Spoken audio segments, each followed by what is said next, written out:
Merci Joanne. Je suis en train de m'inquiéter parce que je vois pas d'interprète anglais. Mais est-ce qu'elle n'est pas allée dans l'ancienne cabine anglaise? Bah en fait c'est justement ce que je suis en train de regarder, mais non.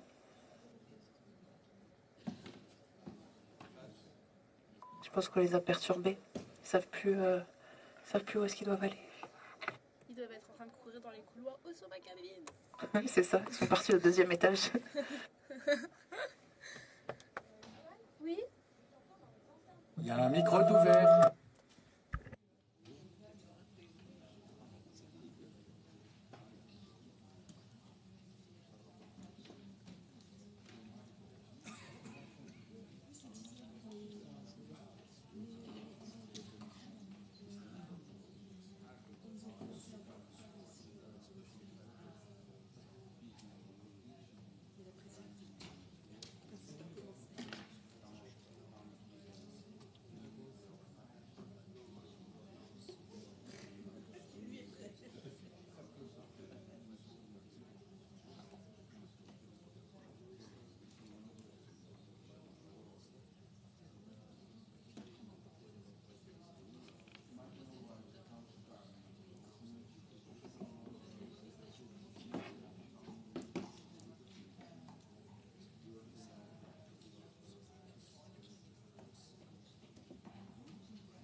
Good morning, dear colleagues. The sitting is open.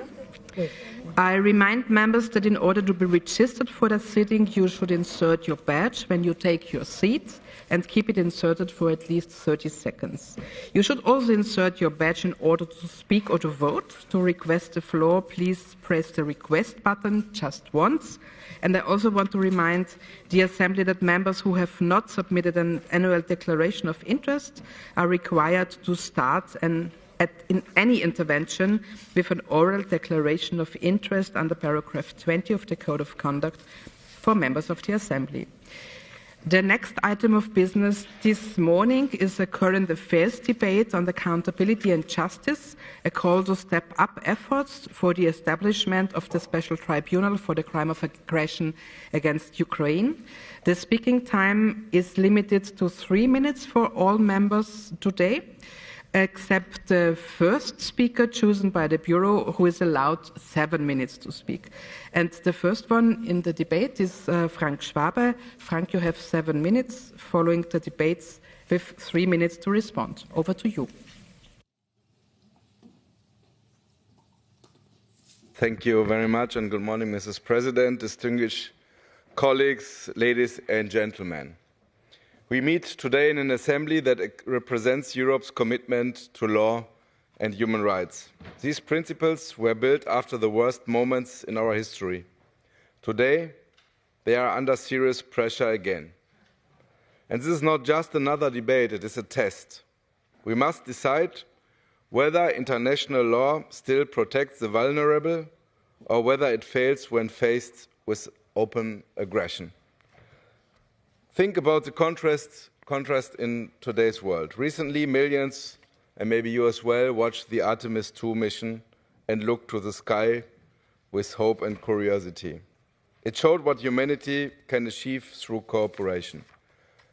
In Ukraine, the sky means something very different. People look up and see missiles and drones. They see destruction, they see fear. And this is not accidental. It is a deliberate campaign to destroy infrastructure, and they try to break a nation. The human impact is severe. During the winter, hundreds of thousands of people had to leave their homes because energy systems were destroyed. Entire cities were left without heat or electricity. To understand the scale, imagine cities like Vilnius, Stuttgart, Glasgow, Malaga, Rotterdam, or Dublin suddenly emptied. Families forced to leave everything behind. This is not abstract, it is targeted harm against civilians, and it's a war crime. The scale of destruction is immense. Ukrainian authorities have recorded more than 215,000 incidents of war crimes. The total damage is estimated at over 580 billion euros. Behind these figures are real people. Homes destroyed, businesses lost, lives disrupted, children taken from their families and transferred to Russia. All of this comes from one decision, the decision to launch a war of aggression. This is a central crime, and it makes all the other crimes possible. This assembly has not remained silent. In good cooperation with our Ukrainian colleagues, we are the leading international organization to support Ukraine, neither with money nor with weapons, but with political power. Important steps have been taken to ensure accountability within the Council of Europe. Progress has been made on a compensation mechanism. The International Claims Commission for Ukraine has been adopted and opened for signatures, and it has strong support, with 35 states in the European Union having signed the treaty. We now need ratifications for this entry into force. The register of damage is fully active, and more than 130,000 claims have been submitted. The register of damage will in the future be absorbed by the Claims Commission. There has also been progress in the courts. The European Court of Human Rights has issued a landmark judgment in 2025 holding Russia responsible for serious violations of the Convention, including attacks on civilians and torture in occupied Ukraine. But justice also requires addressing the crime of aggression itself. The Assembly was the first international body to propose a special tribunal to prosecute and punish the Russian political and military leaders who are responsible for the crime of aggression, and yes, Putin himself as well. In June 2025, the Council of Europe and Ukraine signed the bilateral agreement for the establishment of the special tribunal, and most of us were witnesses when President Zelensky was here in the hemicycle. Soon it will be 1 year since the agreement was signed. However, the special tribunal for the crime of aggression is not a reality yet. There is growing support among member states. The European Union has already provided funding to begin preparations. The Netherlands has taken an important step by hosting the initial phase. We encourage the Netherlands to go further, host a fully fledged tribunal and present a plan of financing as soon as possible. But the formal establishment of the Council of Europe enlarged partial agreement for the special tribunal is still lacking, which means that the special tribunal is not yet fully funded, judges and prosecutors are not yet appointed. Let me say it very clear. We expect with great determination that the enlarged partial agreement resolution will be adopted by the Committee of Ministers in Chisinau in a few weeks. Today, after a too long phase of indecisiveness, 19 member states have notified their intention to join the EPA, including Germany, France and UK. A non-member state has also expressed its intention to become a founding member. So that means we see now a new phase of dynamics, and because of this, it is now, in the name of the Assembly, of our national parliamentarians, to urge member countries of the Council of Europe to proceed and to notify your intention to join the EPA now. Do not wait for more financial clarification as an excuse. You will be able to face it. We urgently, as the Parliamentary Assembly of the Council of Europe, call upon all remaining Council of Europe member states to finalise their international procedures and to use the political momentum now. Adoption of the EPA will not in itself render the EPA operational. Some states treat the EPA as an international agreement, which means that they will require parliamentary ratification procedure, as in Germany, for instance. The entry into force of the EPA will therefore take place as a second step, only when a number of states unconditionally commit to joining, ensuring the financial sustainability. Now is the time to act. This tribunal must be established this year, 2026, not later. Delays risk turning justice into empty words. Work is ongoing to secure funding and political support. National parliaments must play their part. Governments must commit. There can be no compromise on basic principles. The rule of law matters, human rights matter. The Assembly has played a decisive role in shaping a system of accountability. We were the first pushing for it. We have been consistent since the beginning of the full-scale aggression. His story is clear. Lasting peace in Europe has never been built on impunity. It has been built on accountability. Justice is not an obstacle to peace. It is a condition for real and lasting peace. If aggression has no consequences, it sets a dangerous precedent. We must now move from political commitment to operational reality. We must act with unity and determination. We must show that Europe stands for law, not force, and we must ensure that those responsible for the war are held accountable. Thank you very much, and Slava Ukraini.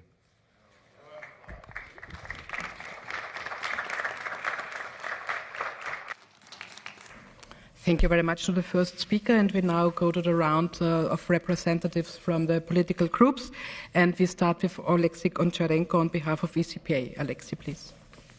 Thank you. Thank you very much, dear Chair. Dear colleagues, you know, maybe the worst thing which is happening right now is that the war in Ukraine became a routine.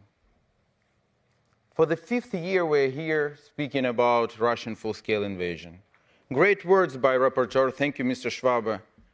But again, we're saying we must, we will, let us show, and the war continues. And it's already less people speak every session, less and less people speak in Ukrainian debates. That's true. You can see it by your own eyes. Because what new to say? But the war continues. and we are completely exhausted by this war. I yesterday spoke with my son. He is 7 years old, and he told me, "Dad, I'm afraid to go sleep.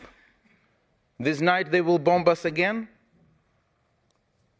I don't know what to say to him. And I want to tell you, we need peace. Maybe, somebody is coming from Ukraine to Europe, or some guests are coming to Ukraine, then coming back and say, "These people are from steel. They are unbreakable." We are exhausted to be unbreakable. We are not from steel. We are real people from flesh and blood. We want peace. That's the only thing which Ukrainians want today. We don't want to take Moscow. We don't want anything else. We just want to end this war as soon as possible. On the current lines where we are ready to do this. And my address to you is, let us not just make 100 more resolutions. Let us do something. You will come back to your capitals. Ask your government what we can do to stop the war in Ukraine now. If United States of America are busy with Middle East or anything else, why Europe is not taking a leading role? Why we are not speaking? Let us speak with China. China needs European market. We need peace in our home. Let us find the ways. In other case, who we are, what we are worth. If we will just year after year, session after session, we will sit here and speak again, Ukraine, war, poor Ukraine, and we will continue to die every day. This morning in Dnipro again killed people.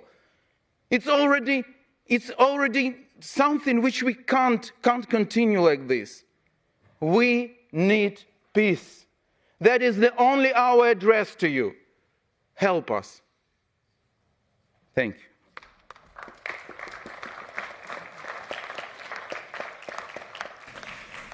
Thank you very much. And Lesia Vasilenko on behalf of ALDE is next.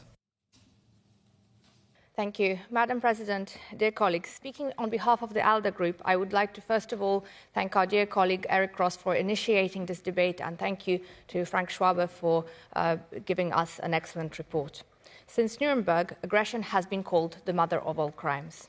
History has taught us that appeasing the aggressor doesn't help. It only leads to more wars, more killings, more destruction. Ukraine is not an exception. Russia's aggression began in 2014. It escalated in 2022. For more than 12 years, Ukrainians have been living the horrors of war. More than 15,000 civilians killed, over 40,000 injured, mass destruction, deportations, torture, and I can go on. But this is what happens when accountability fails and impunity prevails. Dear colleagues, this assembly was the first to call for a special tribunal on aggression back in 2022. The idea is very simple. To confirm de jure what we all know de facto. Russia has committed an act of aggression against Ukraine, and Ukraine is the victim. Such a decision by an international judicial institution will remove all ambiguity that blocks accountability today. Earlier this year, the enlarged partial agreement was announced. Today, 20 countries have expressed readiness to sign, including France, which made this announcement in this very assembly on Monday. This agreement defines how the tribunal will function, who the judges will be, who the clerks will be, and what procedures will apply. The more countries sign, the greater the global weight of the tribunal. There can be more countries signing, and there must be more. This is why, colleagues, we ask you respective governments to join the EPA, and we ask you to reach out to partners of democracy across the globe and urge them to support the Special Tribunal on aggression against Ukraine. Last but definitely not least, we need full financial commitments from participating states. And before that, of course, we need a clear, detailed budget from the host country, the Netherlands, setting out the costs of the premises, the infrastructure, and the operations in The Hague. Without a budget, it is not possible to move forward. We know that, we respect that, colleagues, but we have come a very long way to make this tribunal possible. On behalf of the ALDE group, I thank all of you for your efforts, your support along the way, and your commitments. I thank the Council of Europe, the Committee of Ministers, the permanent representation of Ukraine, and all the ambassadors here in Strasbourg who have worked to build the legal framework of this tribunal. I also thank the team back in Kiev, especially Irina Mudra and Ton Korenevich, for their dedication and leadership in this process. And now we need one final step: signatures, ratifications, including of the international claims mechanisms that is necessary to compensate the victims, a financial commitment, and the will to act. Remember, justice delayed is justice denied. This tribunal needs to see the world today, this year. Thank you.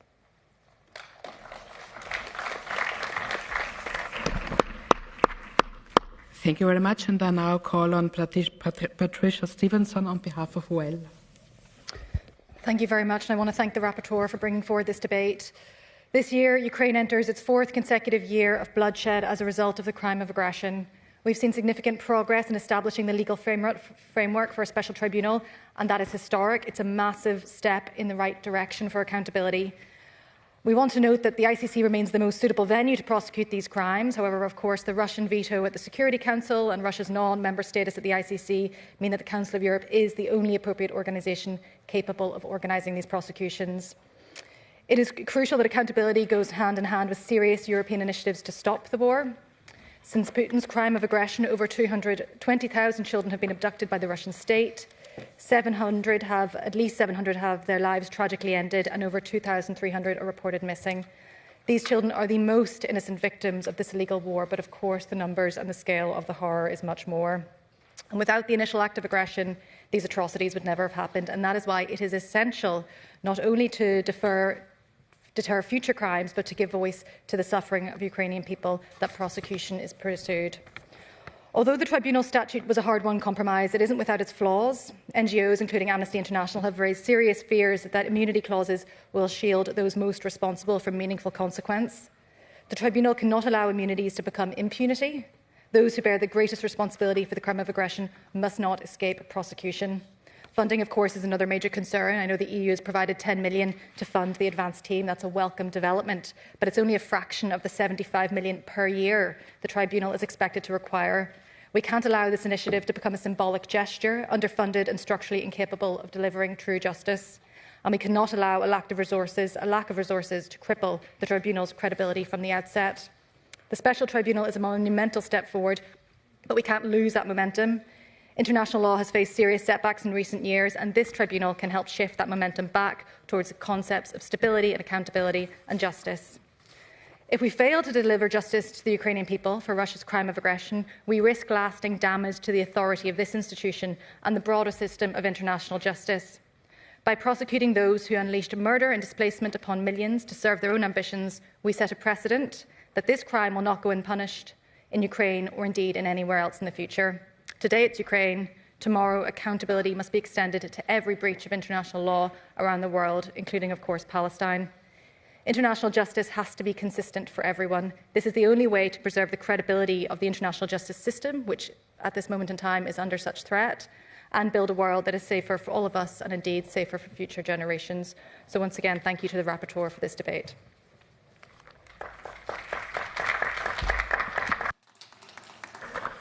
Thank you very much. And now Bisera Kostadinowska on behalf of SOC. Thank you, Madam President. The war in Ukraine is not just a regional conflict. It is a defining moment for the international order and the principles that underpin it. At its core, the war is about sovereignty, the fundamental right of a nation to determine its own future without external coercion. When one state invades another to redraw borders by force, it challenges the very framework that has helped prevent large-scale wars in Europe for decades. One of the clearest arguments in understanding this conflict is the scale of human loss. According to the United Nations, at least 50,000 civilians have been killed and over 4,100,000 injured since the full-scale invasion began in 2022, though the real numbers are believed to be higher. Military casualties are even more staggering, with estimates suggesting hundreds of thousands of soldiers killed and total deaths potentially reaching 500,000 to 600,000. When including wounded and missing, overall casualties may approach 2 million people. These figures are not abstract. They represent shattered lives, destroyed communities, and a humanitarian crisis on a vast scale. These immense losses bring into sharp focus the legal dimension of the conflict, particularly the concept of the crime of aggression. This crime refers to the planning, preparation, initiation, or execution of an act of aggression by a state leader. Unlike war crimes or crimes against humanity, which address conduct during war, the crime of aggression targets the decision to wage an illegal war itself, the original act that unleashes all subsequent violence. In the case of Ukraine, many legal scholars and governments argue that this threshold has been clearly crossed. This is why the proposal to establish a special tribunal has gained traction, supported by institutions such as the European Union and the Council of Europe. Existing mechanisms, like the International Criminal Court, can prosecute war crimes and crimes against humanity, but they face jurisdictional limits when it comes to the crime of aggression in this specific case. A dedicated tribunal would fill that gap, focusing directly on the political and military leadership responsible for initiating the invasion. And we really need to step up our efforts because the people in Ukraine count on us. The argument for such a tribunal is both legal and moral. Without accountability at the highest level, the international legal order risks appearing selective or ineffective. If leaders can launch war on aggression without facing consequences, the prohibition against such acts becomes meaningless. Establishing a tribunal would reaffirm that even the most powerful actors are bound by law. Ultimately, the staggering casualty figures underscore why this effort really matters. The destruction witnessed in Ukraine did not arise spontaneously. It began with a deliberate decision to use force unlawfully. A special tribunal would not undo the loss, but it would send a clear message. The architects of such suffering cannot act with impunity, and the rules designed to preserve peace still carry weight. Thank you.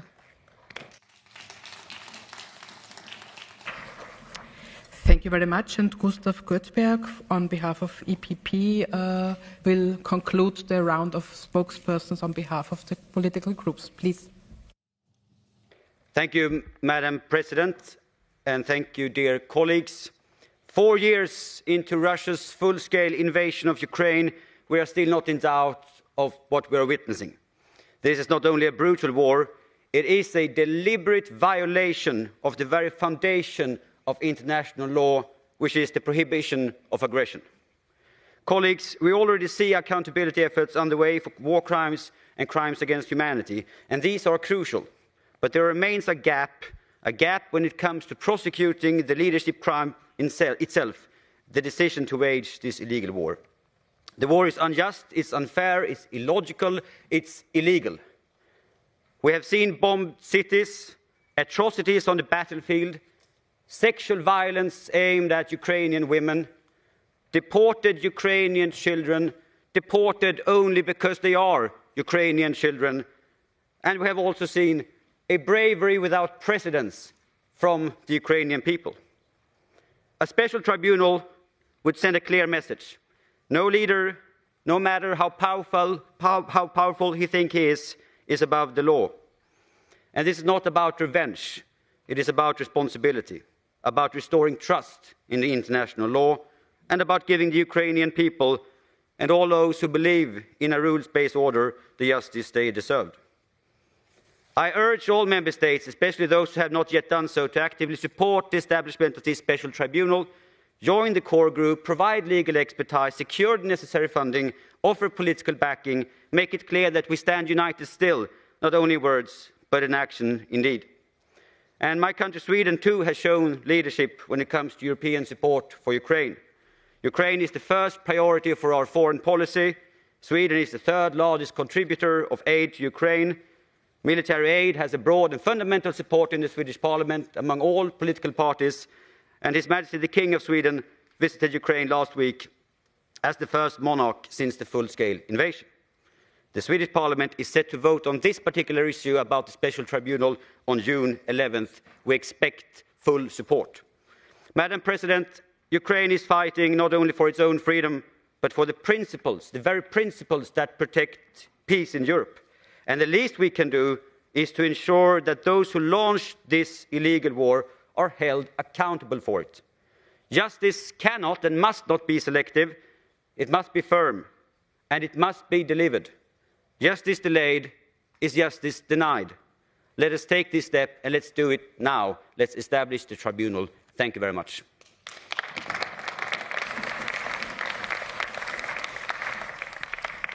Thank you very much. We now come to the ordinary speaking list, and first I give the floor to Denis Begic from Sweden.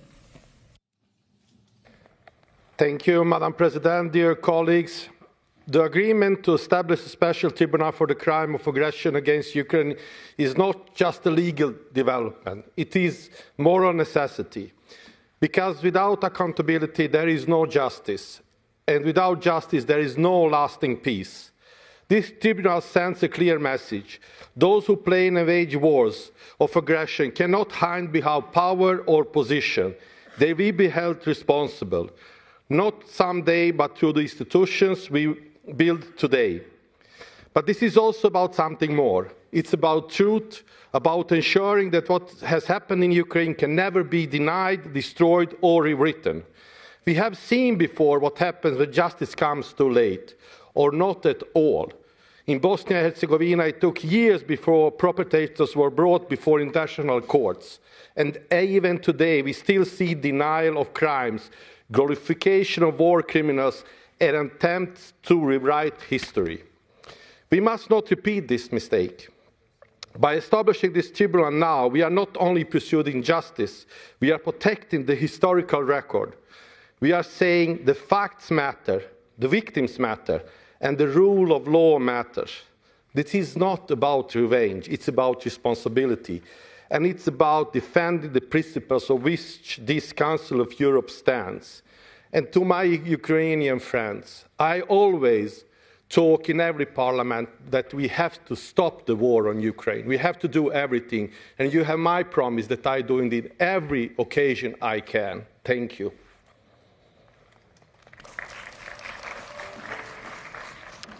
Thank you very much. And Lisa Jasko from Ukraine is next. Lisa, please. Dear colleagues, for me, when I speak about the war in Ukraine and again, I often actually find myself in a situation when I don't know how can I repeat the same things all over again for so many years. And as our colleague said, that we are also people, we also, yes, I think we have a lot of steel inside us, but it doesn't mean that we don't want to have some normal things in our lives.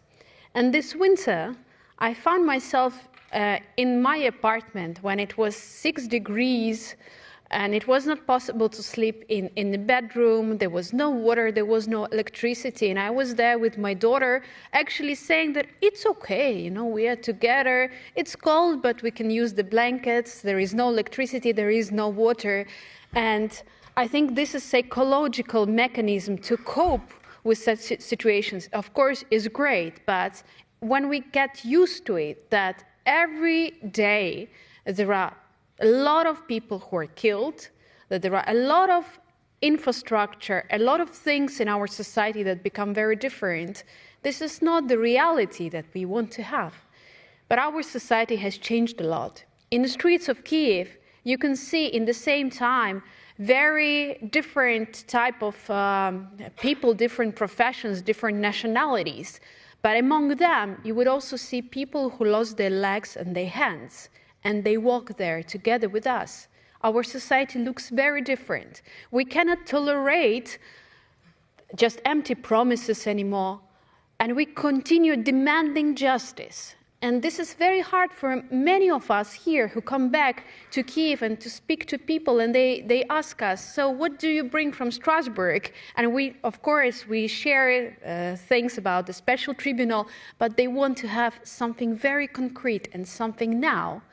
That's why special tribunal is something that we really hope will bring something very concrete to every person in Ukraine one day. But let's try to speed it up. We need these ratifications. We need a lot of parliaments and the governments to approve that. This is important for justice, so that every person would know that aggression can be persecuted. This is not all right. This is not normal. And I just want to dream that one day we will be able to say that we had some normal days in our lives and it wasn't 6 degrees in the apartment and no water and electricity, that it was absolutely normal and we had our holidays and we could enjoy our life in peace. But we know that peace is not possible without justice, and that's why we are working here. Thank you.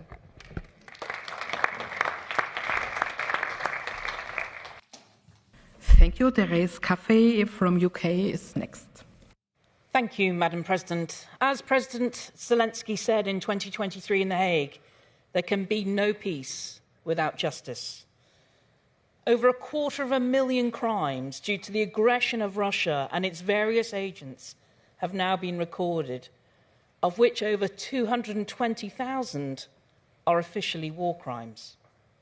We must maintain our determination to hold Russia to account for its illegal and barbaric actions in Ukraine and to ensure that justice prevails. I'm very proud that the British government has been a leader on accountability. I also strongly recognise the work undertaken by the Assembly and the Committee of Ministers. I briefly, though, want to pay particular tribute to my friend Baroness Prentice, who was the Attorney General in the UK and initiated this work on behalf of that then government. In particular, training more than 100 Ukrainian judges in war crimes prosecution and management, the training of National Police of Ukraine on the forensic response, the supporting of mobile justice team field visits and assisting civil society organisations to deliver psychological and legal assistance to survivors of horrific sexual violence in conflict. Now, it is good that many prosecutions are already happening successfully in Ukraine at recognised international standards. And that includes the really challenging role of Ukrainian lawyers acting as defence lawyers for Russian soldiers. We know that the ICC has initiated investigations and issued arrest warrants, but it was right that Russia was not allowed to block any further items being done by the ICC, as it could have done if the Security Council had been asked for the ICC to go beyond its usual jurisdiction. But it was right that the issue of the crime of aggression be pursued and an alternative beyond the ICC be created. Now, as I say, I do commend this Assembly and the Council of Europe for undertaking to establish this special tribunal with the signing of the agreement with Ukraine 10 months ago. And I think it is welcome news that the negotiations on the enlarged partial agreement outlining the tribunal's operating model have concluded. Now, I understand that there are still some issues about funding and to ensure the tribunal will be both politically and financially sustainable. But, Madam President, while I appreciate establishing something like this can take time, I hope that you will take our message that this really matters. It may not seem like the top priority in practice for prosecuting the masterminds of this illegal invasion and attrition while bombs and bullets are still flying. But the people of Ukraine need this. We need this. Let's get on with it. Slava Ukraini.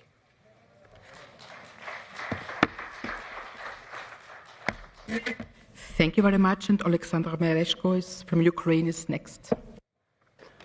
Dear colleagues, creation of the Tribunal on Russian crime of aggression is a truly landmark moment in the history of humankind and international law. It can be compared only to the creation of the Nuremberg Tribunal and its continuation of human attempts to form necessary conditions for just peace and global security. There cannot be peace and security without justice. There cannot be justice without accountability. Martin Luther King Jr. once said, "True peace is not merely the absence of tension, it is the presence of justice." Dear colleagues, if the aggressor is not punished for its crimes, then peace all over the world is in grave danger, as unpunished evil always returns. Unpunished crime of aggression encourages other potential aggressors, be it in Europe or the Indo-Pacific region. As now, Russians believe that they can get away with any atrocity and crime they have committed against Ukraine and its peaceful people. They believe that they can continue to commit crimes against humanity, war crimes and acts of genocide with impunity. We must put an end to this impunity by creating and supporting the Tribunal on the Russian crime of aggression. In the name of justice and international law, we should bring to justice not only Russian war criminals, starting with Putin, but also Russia itself, which is a criminal state and terrorist regime, as it was recognized in one of our resolutions.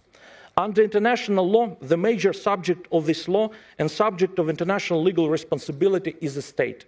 Hence, we have every legal, logical and moral reason to include the Russian state and its accomplices within jurisdiction of the new tribunal.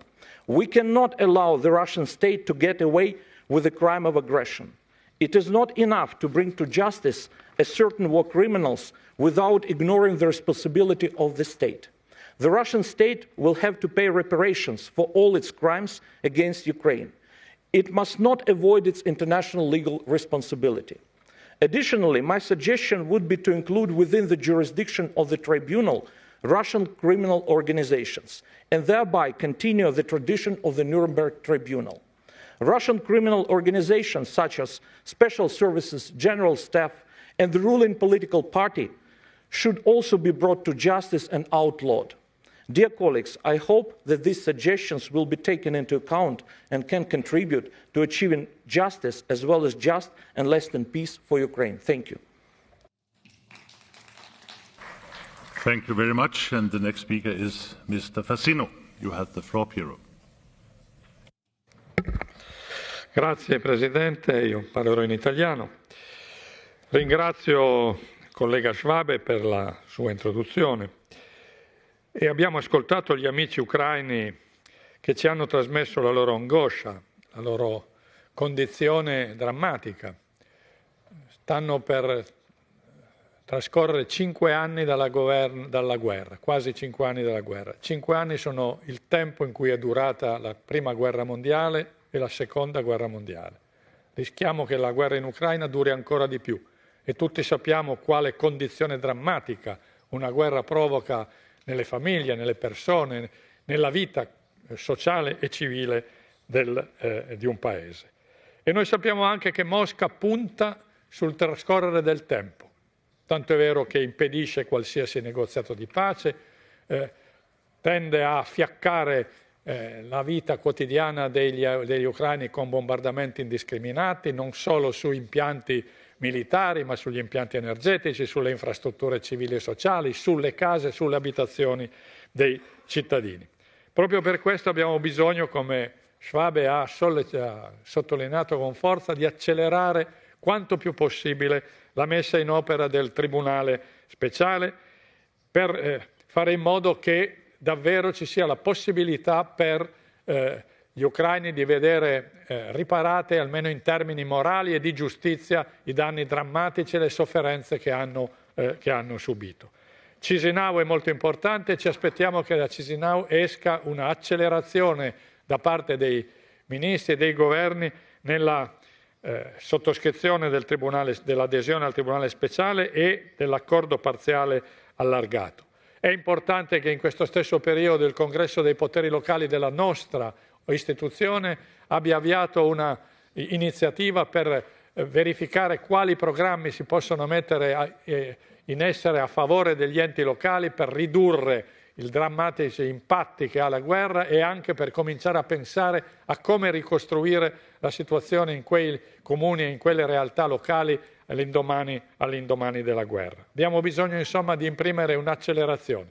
Il Consiglio d'Europa fin dal primo momento è stato impegnato con molta forza su questa vicenda, esprimendo in tutti i modi l'appoggio, il sostegno, la solidarietà all'Ucraina. Ricordo il piano d'azione, ricordo il registro per la denuncia dei danni che ha già registrato oltre 120.000 denunce e l'istituzione del Tribunale speciale. Sono tutti atti e fatti che dimostrano la nostra volontà di raccogliere l'appello disperato che ci è venuto anche oggi dai nostri colleghi e di lavorare perché l'Ucraina venga sostenuta e venga sostenuta assicurando all'Ucraina anche pace e giustizia. Grazie. Thank you. And the next speaker is Mr. Bottner. You have the floor. Mr. President, dear colleagues, accountability for war crimes resulting from Russian aggression on Ukraine must remain an absolute priority. We cannot forget the suffering of millions of Ukrainians, the countless lives lost, the tragic fate of civilians, and the most horrific atrocities of the war. And the justice is not only a legal obligation, but it is a moral imperative. On 25 June last year, the Council of Europe signed an international agreement with the government of Ukraine to establish a special tribunal for the crime of aggression against Ukraine. This tribunal will prosecute those responsible for initiating this unlawful war. And in doing so, it will fill a crucial legal gap, the gap that has been identified by Professor Philip Sands in his seminal article in Financial Times, because the jurisdiction of the ICC currently covers war crimes, crimes against humanity, and genocide, but it does not allow for the prosecution of the crime of aggression.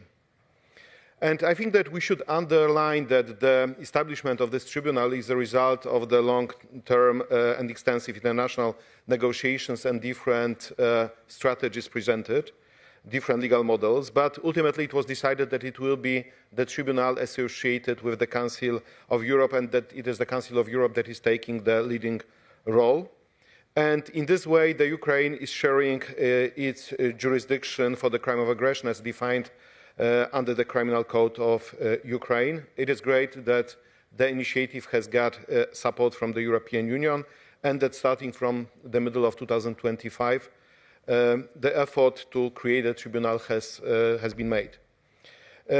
Right now, states that support the tribunal may join the enlarged partial agreement, and many states have done so. I would like to inform that on 15th April this year, Radosław Sikorski, Deputy Prime Minister and Minister of Foreign Affairs of Poland, has also signed a declaration of intent regarding Poland's accession. The document has been submitted to the Secretary General of the Council of Europe with the approval of the Polish Council of Ministers.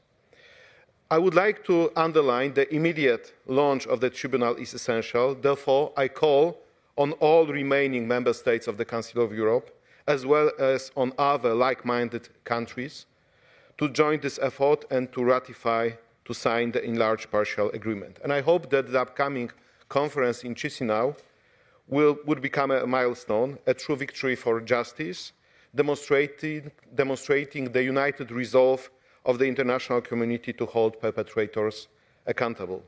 And I can only agree that the special tribunal should start its work already this year. Thank you. Thank you. And the next speaker is Ms. Kumenko. You have the floor.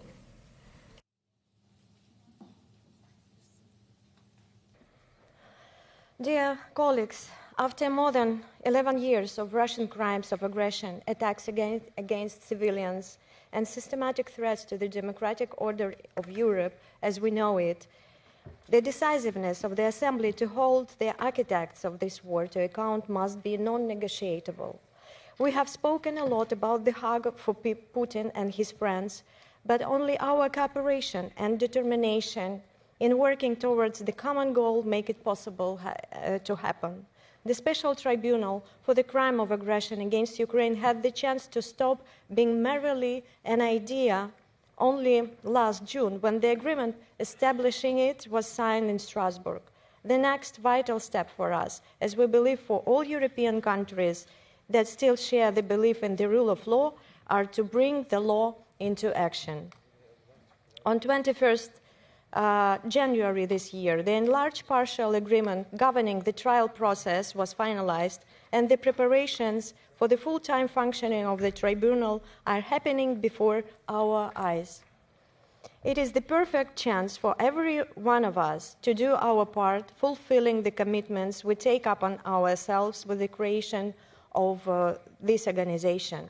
We welcome the first 20 states that confirmed their intention to join the enlarged partial agreement, and the substantial support of the European Union, which shows already that Europe as a community is ready to take action, successfully surpassing the basic minimum for its operations. We are now obliged to do our best to ensure the long-term legitimacy of this tribunal, and its moral and political weight depends on the breadth of its membership. Creating the real weight and pressure for decisions of the special tribunal must be prioritized. There is no justice without holding the top leadership, political and military leadership of Russia and Belarus accountable for launching this war. Ukraine welcomes the broad support for this tribunal from many states of the EU, and I encourage everyone present in this chamber to support our fight for justice. The meeting of the Committee of Ministers on the 15th of May is another milestone in our critically important work. As the formal entry into force of the enlarged partial agreement is planned at that time, we encourage every state to take its part in combating the gravest international crimes on their European territory. Neutrality or ignorance in the face of the most serious international law violations in the 21st century should no longer be an option. Justice for Ukraine is justice for the international order, and we will depend on it. Thank you very much. And the next speaker is Ms. Mikkonen. You have the floor. Merci, Monsieur le Président, chers collègues. Nous apportons aujourd'hui un sujet très important. Dès le début de la guerre d'agression de la Russie contre l'Ukraine, cette Assemblée a exigé la mise en place d'un tribunal spécial pour assurer la responsabilité de l'agresseur. Je suis fier que cette organisation a agi avec conviction quand les autres organisations n'ont pas pu. Dans seulement quelques ans, le Conseil de l'Europe a créé un mécanisme de responsabilité fondé sur nos valeurs et notre lutte contre l'impunité. Notre prochain but est d'assurer qu'on va jusqu'au bout, c'est-à-dire de finaliser le tribunal aussi vite que possible. Dans cette salle, lundi, notre chère collègue ukrainienne Yevgenia Kravchuk nous salue une liste de 19 pays qui ont déjà accepté de rejoindre l'accord partiel élargi sur le tribunal spécial. La Finlande n'a pas figuré sur cette liste et cela n'a pas passé inaperçu entre les membres finlandais. Je peux vous assurer que le soutien à l'Ukraine de la Finlande reste très fort, mais les mots doivent être suivis d'actions. Il y a un mois, ma délégation a demandé une explication du manque de cette acceptation du tribunal de la Finlande dans une question écrite au ministre. Cette semaine, nous avons reçu une réponse, mais c'était non satisfactoire. Par conséquent, notre président de la délégation finlandaise a décidé de parler aux médias. L'article a été publié avant-hier et le même soir, la Finlande a envoyé une note d'acceptation de rejoindre le tribunal. Il a fallu un petit poussé, mais je suis fier de pouvoir annoncer que vous pouvez maintenant ajouter un 20e pays sur la liste, la Finlande. Slava Ukraini. Je vous remercie de votre attention.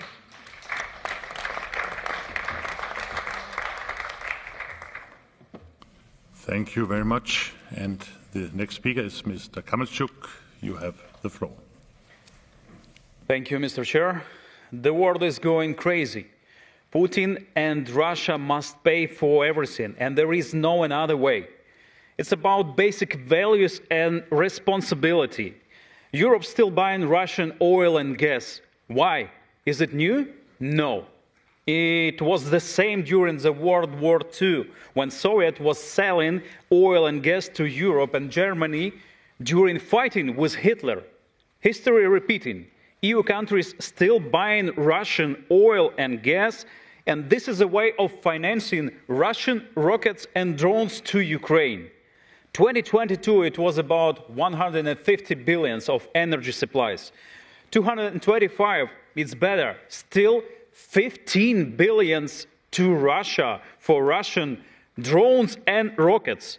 European Union still buying Russian fertilities. It's about 16% of all market. Is it normal? No, it's not. We need to watch to Czech Republic, which is transforming the oil factory, and it's not about now, it's about not Slovakia and Hungary. For transforming the oil factories, oil refineries, it's talking about $1 billion. That's it. And that is a way for stopping financing Russia to send rockets and drones to Ukraine.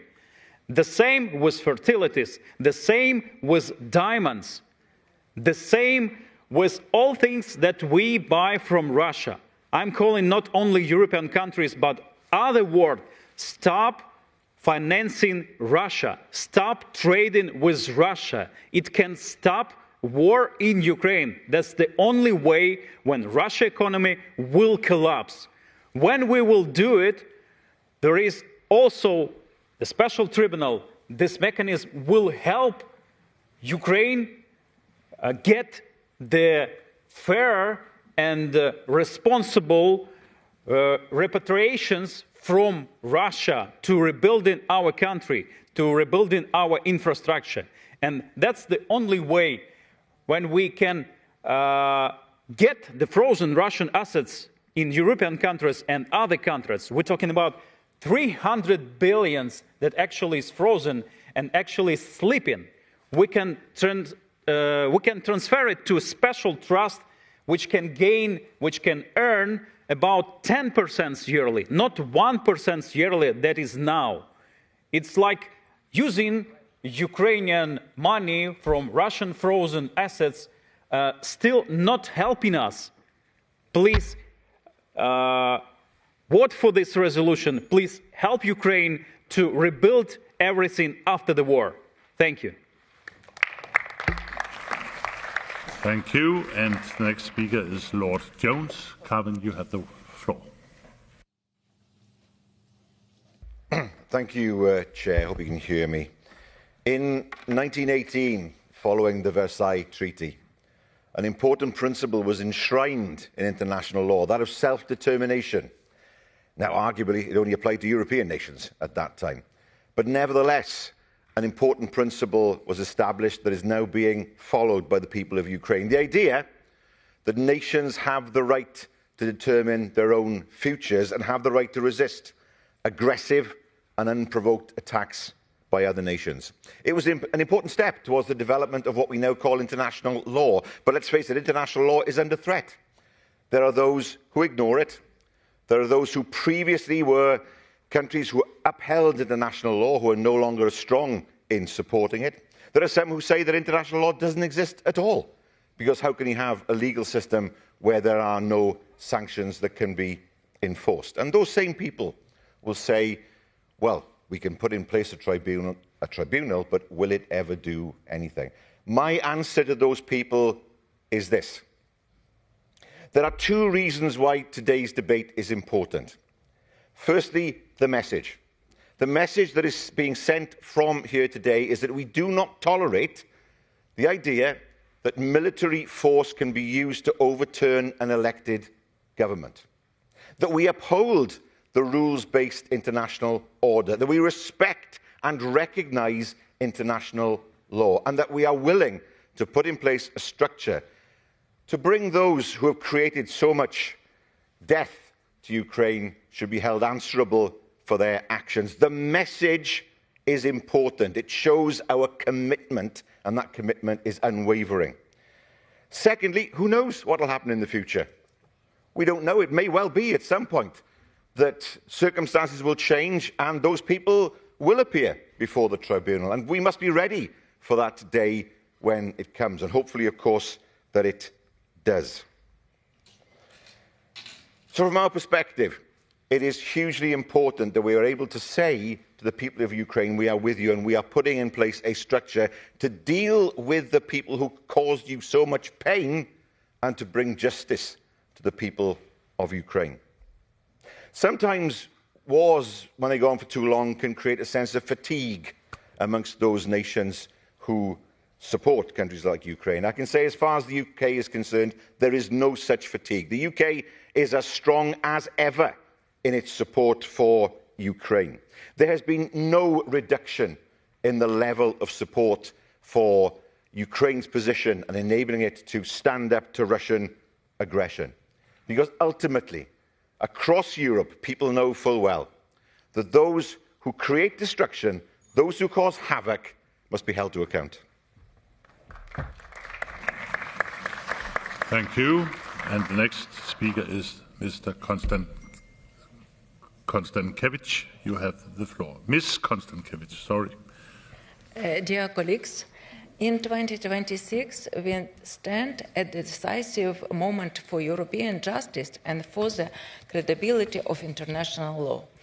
The creation of special tribunal is no longer a theoretical debate. It is a moral and a legal necessity.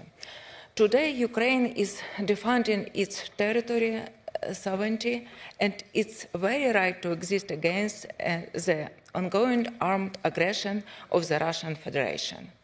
Ukrainian soldiers, civilians, and institutions are not only protecting our country, they are defending the principle upon which Europe is built. Accountability for the crime of aggression must not remain an abstract principle. It must become a reality. Because when those who plan and execute war face no consequences, we don't only fail the victims, we weaken the very foundation of peace in Europe and beyond. This tribunal is not about revenge, it's about responsibility. It's about making clear that no position, no title, no office can shield individuals from justice. History has taught us that impunity invites repetition. Accountability builds deterrence. This tribunal must serve three purposes. First, it must be a condemnation. Second, it must be a reminder. Third, it must be a warning. A warning that Europe, through institutions like the Council of Europe, will not tolerate aggression, and justice will follow those who violate the peace. Colleagues, Ukraine is paying the highest price of the values we all share. Supporting this tribunal means standing not only with justice, but with Ukrainians' right to live in peace, free and independent. The tribunal we support today will indicate how future generations trust our commitment to law, our force. Because accountability is not only about the past, it is the strongest guarantee for our future. Thank you. Thank you. And the next speaker is Mr. Sobolev. You have the floor. Thank you, Mr. President, dear colleagues. 10 months have already passed, and we have a decision of 21 countries, first of all, of our organization and our friends all over the world who make a decision to start the work of special tribunal. Of course, it's very important to all other countries, first of all, of our organization, of our friends all over the world, to make the same decision. Why it's so important to start this work? Now, tens and tens of different organizations try to gather the crimes of aggression against Ukraine, but it's very hard to understand how it will be work all together. Only the work of our General Prosecutor Office makes thousands and thousands of such decisions. You can imagine how many facts do we have all over the world about this. My colleagues remind the work of Nuremberg Tribunal. I want to remind you that the decision to make this tribunal was in August 45. And the first start of the work of Nuremberg Tribunal was in 3.5 months. 20th of November 45. It's a good example how we can do the same great work. Second answer, really we need to build a new building for this tribunal, or we can use some other building, because it will need maybe not months but years to build this new building. So it must be a decision also that will be the honest answer when we can start the work of special tribunal. Third, it's very important to have Russian money, Russian frozen assets for this great job. It will be a good symbol that Russians will use their own money in order to have a special tribunal against Putin and other crime elements of Russian Federation. And one more very important fact. Only one decision of International Criminal Court order on arrest of Putin make a question for 125 countries what to do with Putin. And we see how it's a serious reaction all over the world only on this one decision. So we really need to start this work very quickly, to make a final decision and to use any other building in Gaga to start the work of special tribunal. And it will be the best answer for all crime elements, not only of war of aggression against Ukraine, as well as against Georgia, against other countries, and it will be the best way how to solve this problem. Thank you. Thank you. And the next speaker is Mr. Colleton. Titus, you have the floor. Thank you, Mr. President. Colleagues, the support for Ukraine against the crime of aggression committed by Russia represents a strategic priority of the Council of Europe. It was established by the Secretary General of this organization, by the Committee of Ministers, and confirmed by the Parliamentary Assembly. The key element is represented by the establishment of the Special Tribunal against the crime of aggression committed by Russia. And here the Parliamentary Assembly played and continues to play a central role in supporting this process. I draw your attention that the establishment of this Special Tribunal is a must for the European democracies, because according to the international law norms, the violation of fundamental principles of the international law, such as the territorial integrity and sovereignty of a state, through an international crime, generates the imperative need to assure accountability for this crime. And we don't have yet the international legal mechanism for that. We cannot accept a precedent created by Russia without an appropriate reaction. Then it is fundamentally important for Ukraine, but also for us, if we want to save multilateralism and the foundation of our international society based on rules and not on military and political aggression. It is important to know that the first ever international treaty establishing the first legal definition of the crime of aggression was adopted in 1933 in London, and the fact that that definition, it's about the Article 2 of the Convention, was proposed jointly during the London conference by the Romanian Foreign Minister Nicolae Titulescu and, paradoxally, by the Soviet Commissioner Maxim Litvinov. 8 years later, on 3rd of March 2014, the foreign ministers of the European Union, after the illegal annexation of Crimea by Russia, decided, following my proposal at the time on behalf of Romania, and using the legal definition that I have mentioned, still valid today in its content,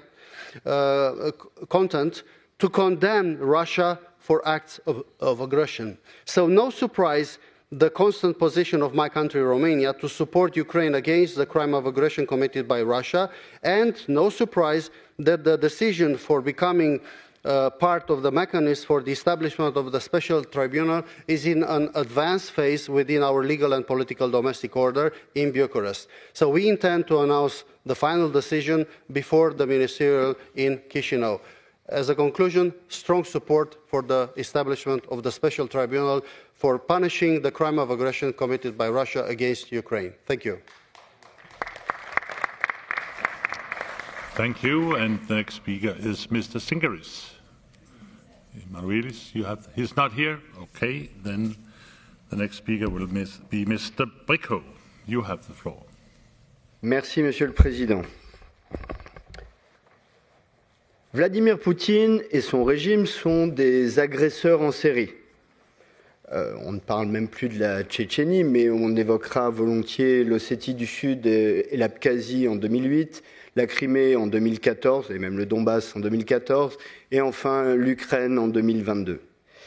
Vladimir Poutine et son régime sont des tueurs en série, des tueurs de masse même, plusieurs centaines de milliers de morts. Vladimir Poutine et son régime sont des kidnappeurs en série. Nous parlons régulièrement des enfants ici, mais on pourrait aussi parler des prisonniers de guerre ou même de civils qui sont mis en prison sans même parfois avoir de procès et sans aucun contact ni avec une quelconque forme de défense ou une quelconque forme de soutien ou de famille. Ce qui nous sépare de la barbarie de Vladimir Poutine et son régime, c'est d'avoir fondé un ordre multilatéral sur le droit. En 1946, Nuremberg a séparé les nations civilisées des nations barbares, ou d'une nation barbare. Alors aujourd'hui, encore une fois, il nous appartient de nous séparer, d'être le monde civilisé, le monde du multilatéralisme fondé sur le droit, contre la barbarie fondée sur la force. Évidemment, nous avons tous soutenu la création de ce tribunal, ou en tout cas une grande partie d'entre nous.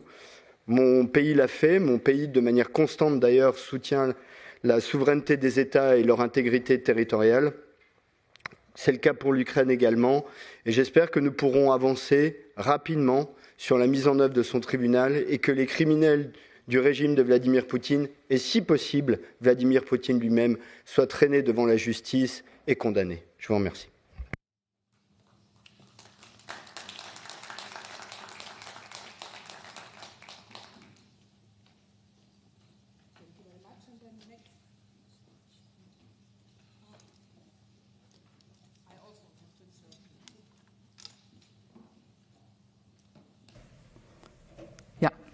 I also have to insert my card to speak, and I now give the floor to Marko Babic from Croatia. Madam Chair, dear colleagues, in this assembly we have discussed many reports on Ukraine, from abduction of Ukrainian children to crimes committed against civilians. I come from Croatia, and Croatia stands firmly with Ukraine. Our nations share a bond rooted in resilience, courage and defense of sovereignty. Croatia is the recent European Union member that experienced war on its own territory. Croatia remembers the pain, destruction and injustice. We therefore feel deep empathy and solidarity with our Ukrainian friends who are enduring an unjustified and brutal aggression. We have demonstrated continuous and unwavering support for Ukraine, from proudly hosting the first parliamentary summit on international Crimea platform in 2022 to most recently welcoming the Speaker of Verkhovna Rada, Mr. Stefanchuk, to Croatia in our parliament for the Free Seas initiative just a month ago. At this summit, we are reaffirming our strong political partnership and our commitment to Ukraine's sovereignty, territorial integrity and European future. We all hope for just peace to end this war. However, there cannot be true peace without justice. Peace cannot be sustainable if those responsible for crimes are not held accountable. We hear that also from Ukrainian war veterans who come to Croatia for rehabilitation in our Veterans Center, that the justice is needed. These are not abstract issues. These are real human tragedies that demand clear and firm response.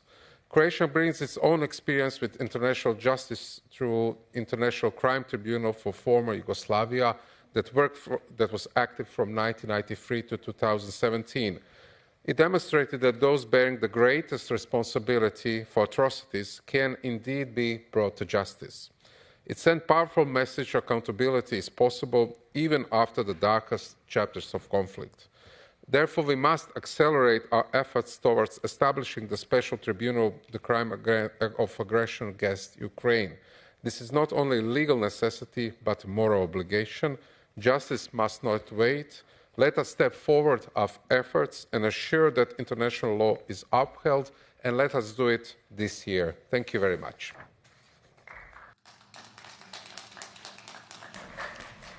Thank you very much. And the last on my list is Maria Mesentseva Fedorenko. Please, Maria, it's yours.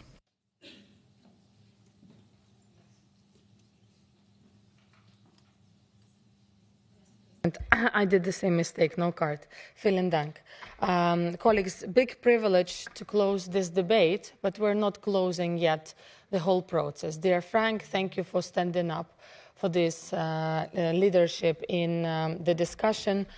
Colleagues, I would like to remind you that we are just about to witness a historical moment. Indeed, in the coming meeting in Chisinau, Moldova, under the presidency of our colleagues, we will witness a historical moment of justice. The tribunal has a green light because minimum of 16 member states have already signed the enlarged partial agreement. And every one of you said number, 20 plus 1, Costa Rica. I would like to name these countries who already signed in order to thank and, of course, to promote and understanding that more of you will do so soon. This is Austria, Portugal, Iceland, Poland, France, Costa Rica, Croatia, Estonia, Germany, Latvia, Lithuania, Luxembourg, Moldova, Netherlands, Norway, Slovenia, Spain, Sweden, and UK. Of course, we've just heard that Romania is about to sign and many more others to come. I say in my promotion from Fiji to Australia, colleagues, any country which believes in international justice can do so. And this is historical because since 1949, we are about to see, after Nuremberg trials, the real international tribunal which will drag those really responsible for hundreds and thousands of war crimes, like the ones mentioned by colleague Bricot, deportation of children, hundreds and thousands, civilians in captivity, prisoners of war that don't swap according to Geneva Convention and international law, but Russia must do it. And please put your light, be the ambassadors of their stories. The critical infrastructure which is damaged, your economies are targeted, your national elections are targeted. So we really have to stop it. And colleagues, just simple as that, Putin really doesn't like international order. Him and his gang are afraid of justice to become real. Even if we start in absentia, sort of in the absence of these criminals, the process will start. What is very simple to understand? All the evidence is collected. The office in The Hague can start even today. 10 million euros were granted from the EU for operational cost. This is so simple to prove that back in the day, March 22, when Putin addressed the world that he's about to invade us, he said it all. His and his team are criminals responsible for mass war crimes. Thank you, colleagues, for this support. This is historic.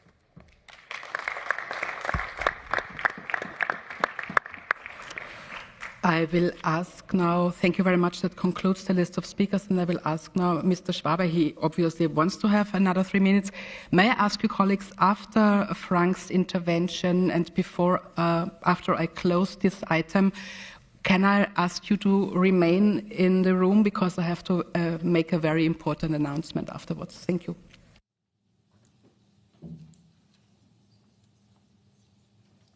Madam President, dear colleagues, thank you very much for this very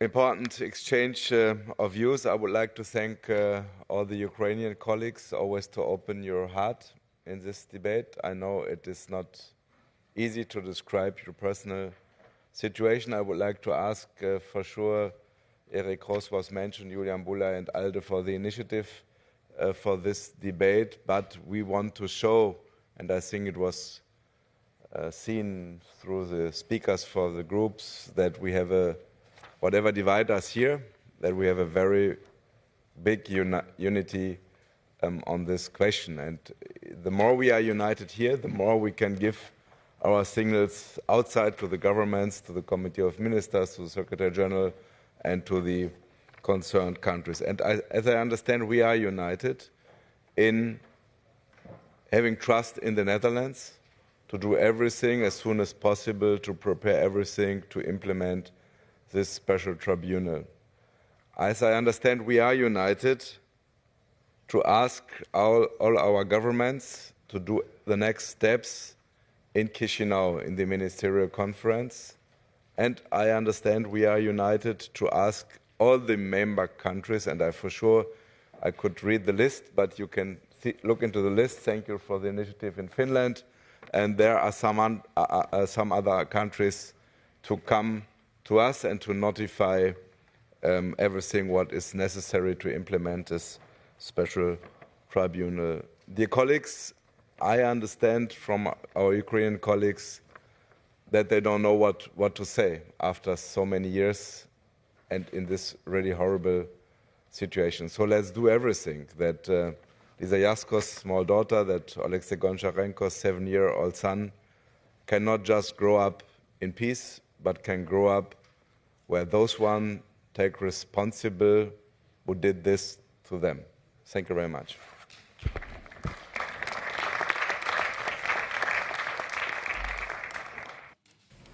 I want to thank you all for this very important debate, and I remind you that at the end of the current affairs debate, the Assembly is not asked to decide about a text, but the matter may be referred by the Bureau to the responsible committee for a report. And now I would like to come to the announcement I already mentioned. I very much regret to inform you that the restricted Assembly document on the agenda of one of our Assembly's committees has been leaked to Spanish media. This is the third time in the past 12 months that confidential Assembly information has been shared with the Spanish media, with the same Spanish media again. I would thus like to remind all members that restricted committee documents are provided on a confidential basis and must not be shared. Any such action constitutes a breach of several provisions of the Code of Conduct for members of the Parliamentary Assembly, in particular paragraph 13. Such violation may lead to an investigation and possible sanction in accordance with our rules, and I also can inform you that I will have a debate about this case with the chairperson of the Rules Committee later that day to discuss this issue. So thank you very much for taking note of this really important issue, because if we cannot trust each other in the way we work, we will lose a lot of credibility. So please keep to the Code of Conduct, keep to the rules.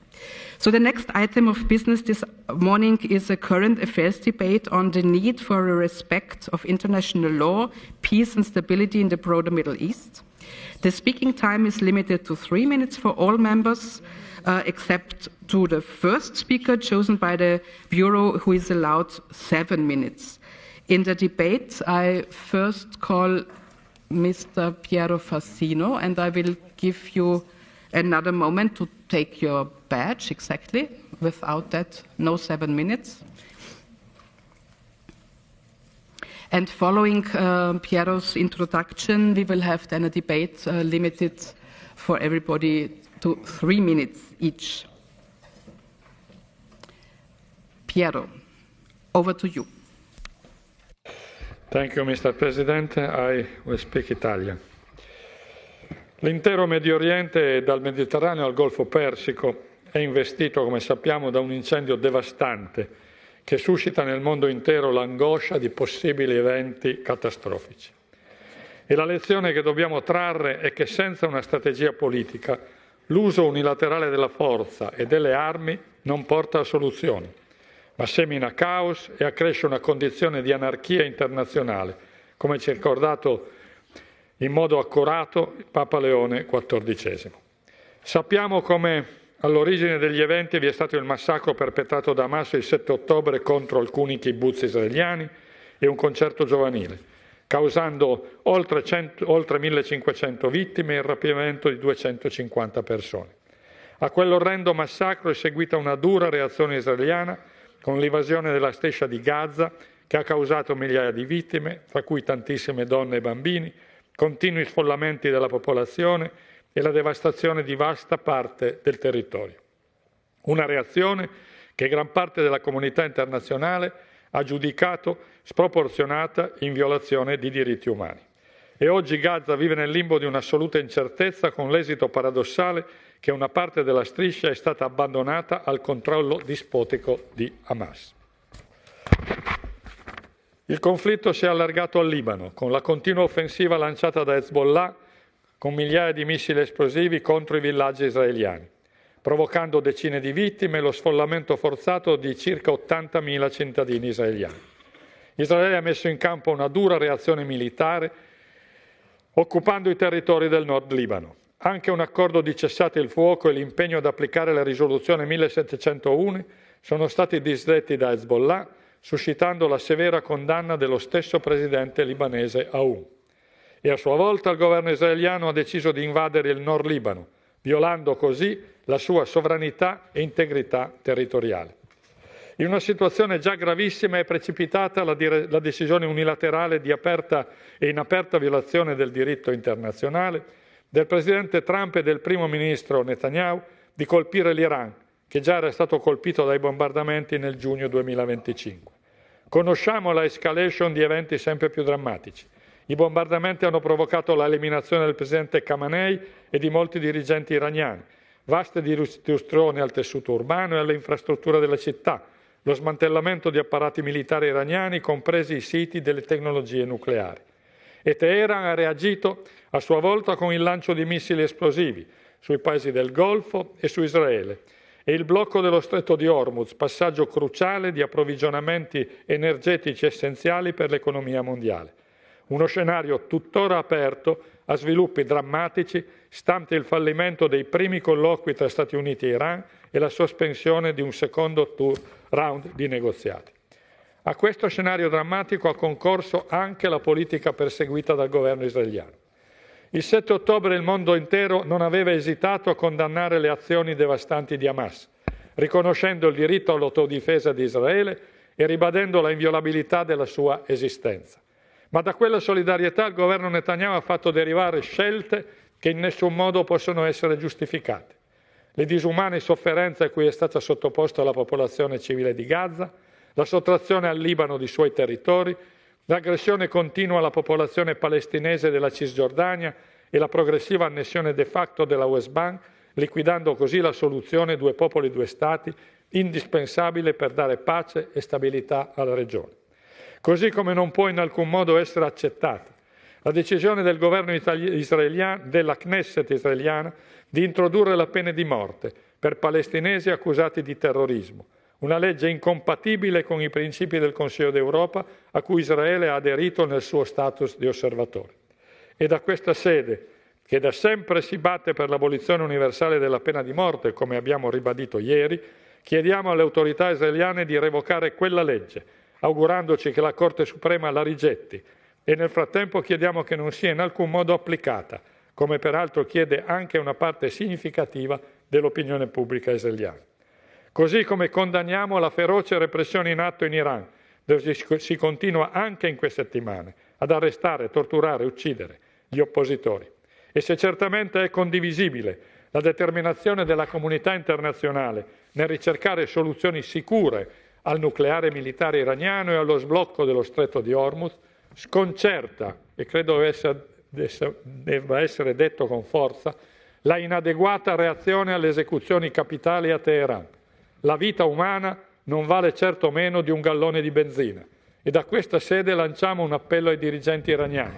Fermatevi, sospendete le esecuzioni capitali e liberate i prigionieri politici, atti che consentirebbero di aprire una fase nuova nella vita politica e sociale dell'Iran. Da questa Assemblea parlamentare ribadiamo in conclusione ancora una volta che gli strumenti per dare soluzione ai conflitti sono dialogo, negoziato e rispetto dei diritti di ogni Stato, di ogni comunità, di ogni persona. E solo così si può dare pace e stabilità al Medio Oriente. Per quegli obiettivi hanno agito e continueranno ad agire il Consiglio d'Europa e questa nostra Assemblea. E chiediamo a tutti gli Stati aderenti al Consiglio d'Europa di ispirare a quei principi ogni loro azione politica. Grazie.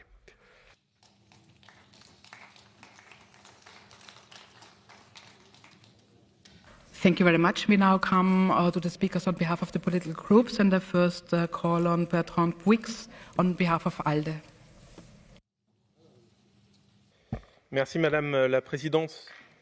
Mes chers collègues, nous voilà au débat d'actualité intitulé « La nécessité de respecter le droit international, la paix et la stabilité au Moyen-Orient ». Très bien, nous sommes bien alignés avec l'identité même de notre institution, le respect du droit international, partout, de tout le temps. On a coutume de dire que l'Orient est compliqué, c'est une formule un peu facile, un peu flemmard, pour excuser le fait que l'on n'y appliquerait pas du tout ou pas tout à fait le droit international, que les principes et les droits qui bénéficient aux citoyens européens n'y seraient pas complètement applicables parce que, voyez-vous, l'Orient, c'est compliqué. Ce n'est pas pareil. Pourtant, les principes sont simples et l'humain est un humain, quel que soit son lieu de naissance et de résidence. Un tibia que l'on casse ne fait pas moins mal qu'on soit en Europe ou au Moyen-Orient élargi, selon la formule du débat. Le groupe ALDE souhaite donc réaffirmer des principes simples. Premier principe, tous les peuples ont le droit à la pleine maîtrise de leur destin, destin individuel et destin collectif. Le peuple iranien autant que les autres, les manifestants pour un Iran libre et démocratique ont tout notre soutien. Notre institution doit les soutenir comme elle soutient les peuples libres de Russie et de Biélorussie, par-delà le régime politique qui les opprime et les force à se taire ou à s'exiler. Deuxième principe, aucun peuple n'a jamais été libéré par des bombardements venant de puissances étrangères dont les buts de guerre, si tant est qu'ils existent, n'ont rien à voir avec la félicité du peuple bombardé. Israël et les États-Unis ne font rien pour le peuple iranien. Pire, ils aggravent sa situation et ne leur laissent plus que le choix cornélien entre défendre leur liberté contre le régime ou défendre leur pays avec le régime. Les premiers sont pourchassés comme suppôts des puissances ennemies en temps de guerre et les seconds seront poussés dans les bras du régime par simple réflexe patriotique. Troisième principe, l'expansion territoriale. Qu'elle prenne le nom de colonisation ou de zone de sécurité, n'a jamais produit de paix. Les Européens que nous sommes savent qu'un pays amputé de son territoire par une guerre n'aura de cesse que de préparer la revanche. Il est nécessaire que les troupes israéliennes se retirent du Liban et que les colons cessent de terroriser les Palestiniens de Cisjordanie pour les contraindre à partir. C'est, en substance, ce qu'a affirmé le président Macron en recevant le Premier ministre libanais mardi dernier. Quatrième et dernier principe, je vais citer l'article 6 de la Déclaration des droits de l'homme de 1789. La loi est la même pour tous, soit qu'elle protège, soit qu'elle punisse. La peine de mort est une abjection, mais la réserver uniquement aux Palestiniens est inédit. Nous aurons l'occasion d'en reparler à la prochaine partie de session et d'en tirer les conséquences si cette loi entre en vigueur. Voilà ce qu'à ce stade, le groupe ALDE peut dire. Merci. Thank you. And now Patricia Stevenson on behalf of WELL. Thank you very much. The current conflict in the Middle East is a direct result of Trump and Netanyahu's illegal war. Let there be no doubt that Trump is a warmonger.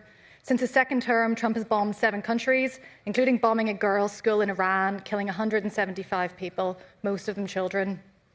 The bombing campaign has brought suffering to people across the Middle East. But we need to be clear that this was never about regime change for the people of Iran, who've lived indeed under authoritarian oppression for decades. This is simply about US and Israeli interests. Shockingly, the US has eased sanctions on Russia as a consequence of their illegal war, which is utterly unacceptable given the debate we just had.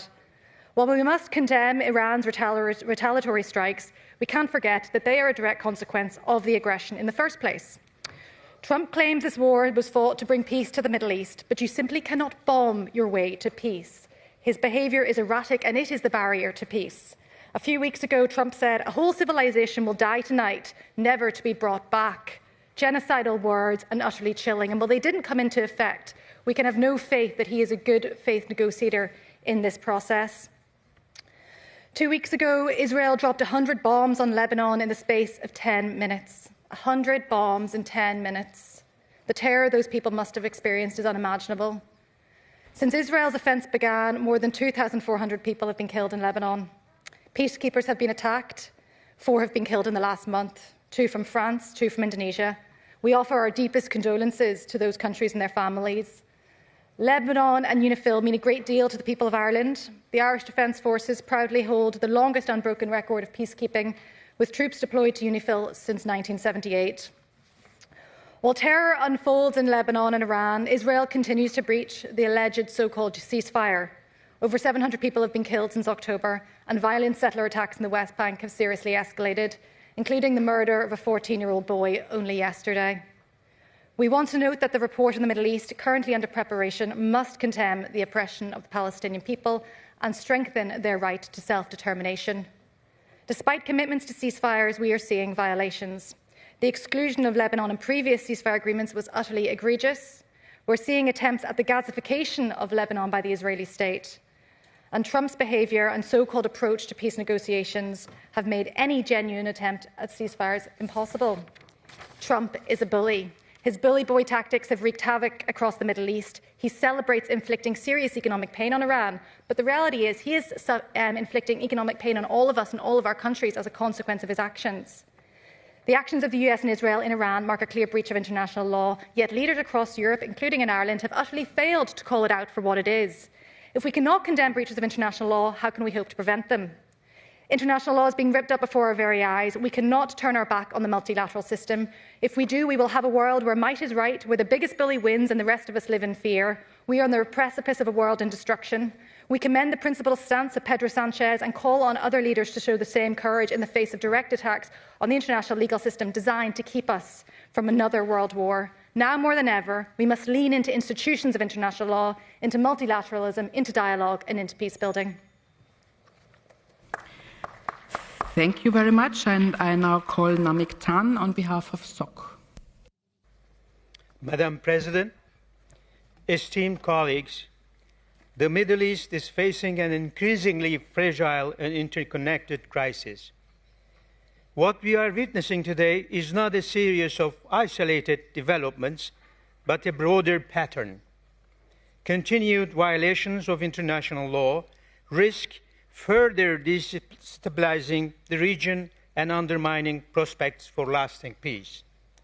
The erosion of legal norms, combined with persistence of armed confrontations, is deepening insecurity rather than resolving it, with serious consequences for civilians across the region.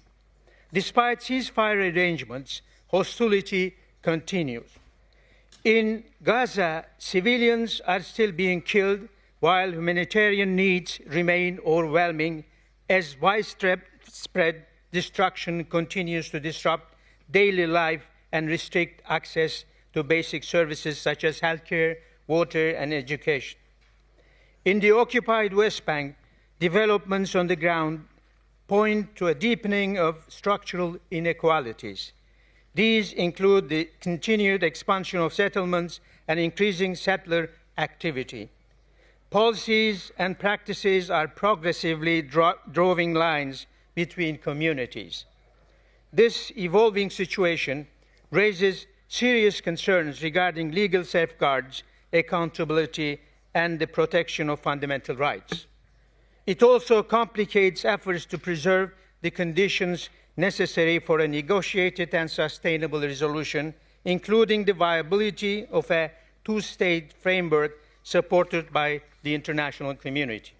In Lebanon, ongoing strikes and demolitions, even during a temporary ceasefire, have led to displacement and civilian casualties, clearly illustrating how fragile and uncertain these arrangements remain on the ground. Such developments risk further escalation if restraint is not exercised. At the same time, the escalation involving Iran risks extending the conflict across the entire region. Ongoing military confrontations, blockades, and threats to critical infrastructure continue.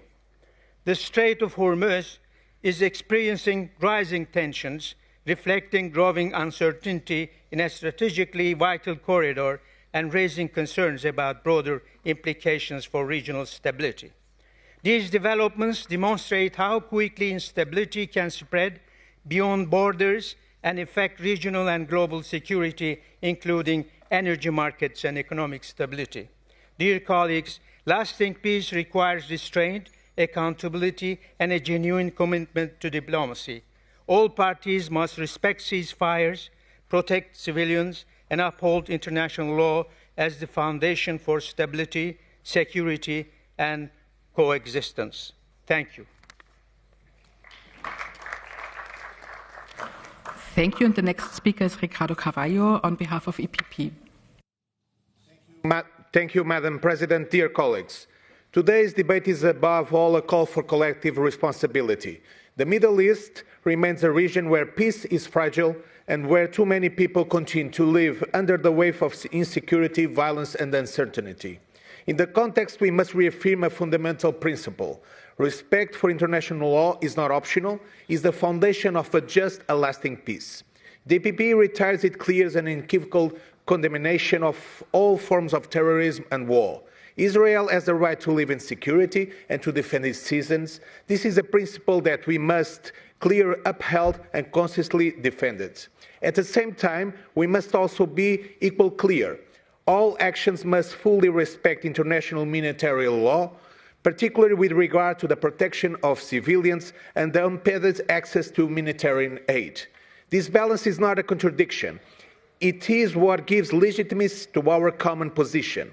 Dear colleagues, if we are serious about contribution to stability in the region, we must strengthen multilateralism and reinforce institutions that uphold dialogue and international norms. It is precisely in this spirit that we should underline the importance of keeping diplomatic channels open, including within the Council of Europe. Israel's participation in this framework should not be seen as an obstacle, but rather as an opportunity for dialogue, accountability, and gradual convergence towards shared standards. Isolation rarely produces constructive outcomes. Engagement, principled and demanding engagement does. We must therefore focus on three key priorities: reaffirming our commitment to multilateralism, strengthening the role of the United Nations and European institutions like the Council of Europe, advancing a credible political solution, notably through a two-state solution that ensures security for Israel and dignity and self-determination for the Palestinian people, and sending regional and international cooperation, promoting stability, trusts, and long-term development. Dear colleagues, at a time of heightened tensions, closing doors is not a strategy. Keeping dialogue open is not a sign of weakness. It's a condition for peace. The path ahead is very complex, but one thing is clear. Peace in the Middle East will only be achieved through respect for international law, consistent engagement, and the political courage to choose dialogue over division. Thank you very much. And the round of the speakers on behalf of the political groups is concluded by Paweł Jablonski from ECPA, please. Madam President, dear colleagues, almost every session we meet here in this Assembly and we debate about the Middle East, and unfortunately the situation seems to be worse than ever. War crimes are committed on a daily basis and by almost all parties and all the stakeholders. Tens of thousands of civilians have already lost their lives and many more are losing it every day. Mass bombings, terror attacks, indiscriminate use of force by military or other organizations. And at the same time, all parties claim that they are fighting for a noble cause, that they are fighting against an enemy that is inherently evil. And I have some bad news, because all those who kill innocent people are evil, and there is no light side and dark side of the force here. It is true that human rights violations can happen anywhere, but there is a difference between a democratic state and a terrorist organization. If crimes against humanity, terror attacks are committed, democratic states should take responsibility, should bring those responsible to justice. Now, to understand the difference, we must look back what happened over the course of the several last years and see whether the crimes that have been committed were accounted for, were they condemned. The terrorist attacks of 7th of October 2023 of Hamas were never prosecuted, never condemned actually, neither by the organization itself nor by many Arab countries, Palestine included, properly. This is an appalling example. This is injustice, and this is a proof that there is lack of commitment to peace. At the same time, though, crimes committed on a daily basis by IDF soldiers in Gaza, now in Lebanon. There are crimes that these soldiers confessed to. They were also never condemned. Many were never prosecuted. Many were never accounted for. I will show you one particular case. On the 1st of April 2024, IDF soldiers murdered a group of volunteers of World Central Kitchen, including Polish national Mr. Damian Sobol. These people were providing food to civilians in Gaza. 2 years have passed since then. Were these murderers from the IDF, were they prosecuted? Were they even accused? No. They were transferred to a different military unit. This is not justice. This is not the way to stable peace, because a country that fails to deliver justice loses international credibility and becomes to be perceived as no different than organizations such as Hamas. And I call upon all stakeholders to stop violence, to refrain from using violence, and most of all, to bring all those responsible for crimes to justice, be it Hamas, be it other terrorist organizations, be it IDF soldiers, be it other people that are responsible, because justice and respect for the international law is the only way to secure and stable peace. Thank you very much. Thank you very much. We now come to the ordinary speakers list, and we start with Bernard Sabella from Palestine. Dear Madam President, esteemed colleagues, the Middle East region is not facing a series of isolated crises, but a web of interconnected wars and conflicts, as Ms. Bakoyanni's outline report clearly demonstrates on the situation of the Middle East. At the center of this lies the Palestinian-Israeli conflict, which continues to embolden extremism, fuel proxy wars, and destabilize the region as a whole. It is within this context that the recent Israeli law introducing the death penalty must be assessed. This law is not only a flagrant violation of international law and the Council of Europe principles, it represents a deliberate departure from the norms upon which any credible peace process must rest. Far from advancing a two-state solution, it directly undermines it. Such measures deepen fear, entrench division, and signal that vengeance, and rather than justice, is becoming the prevailing principle. Let me be equally clear on the Palestinian side for the benefit of some members of this esteemed assembly.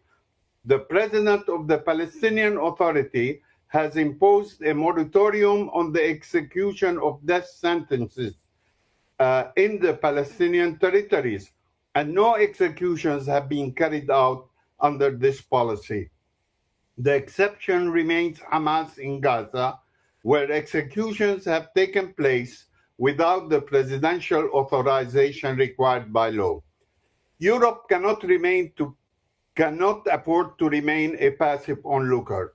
It must no longer allow hegemonic-leaning powers to dictate the Middle East agenda and other agendas, while Europe is reduced to the role of donor and damage controller.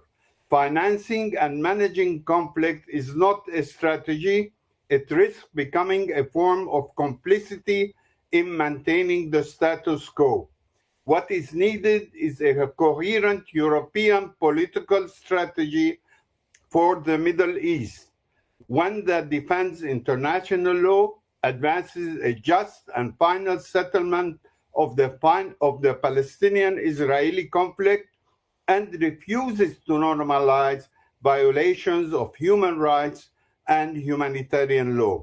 For our part, all actors in the region must move beyond narratives of victimhood and instead work toward ending conflicts, respecting the sovereignty and integrity of all states, and upholding the values that protect peoples who have suffered greatly in ongoing wars.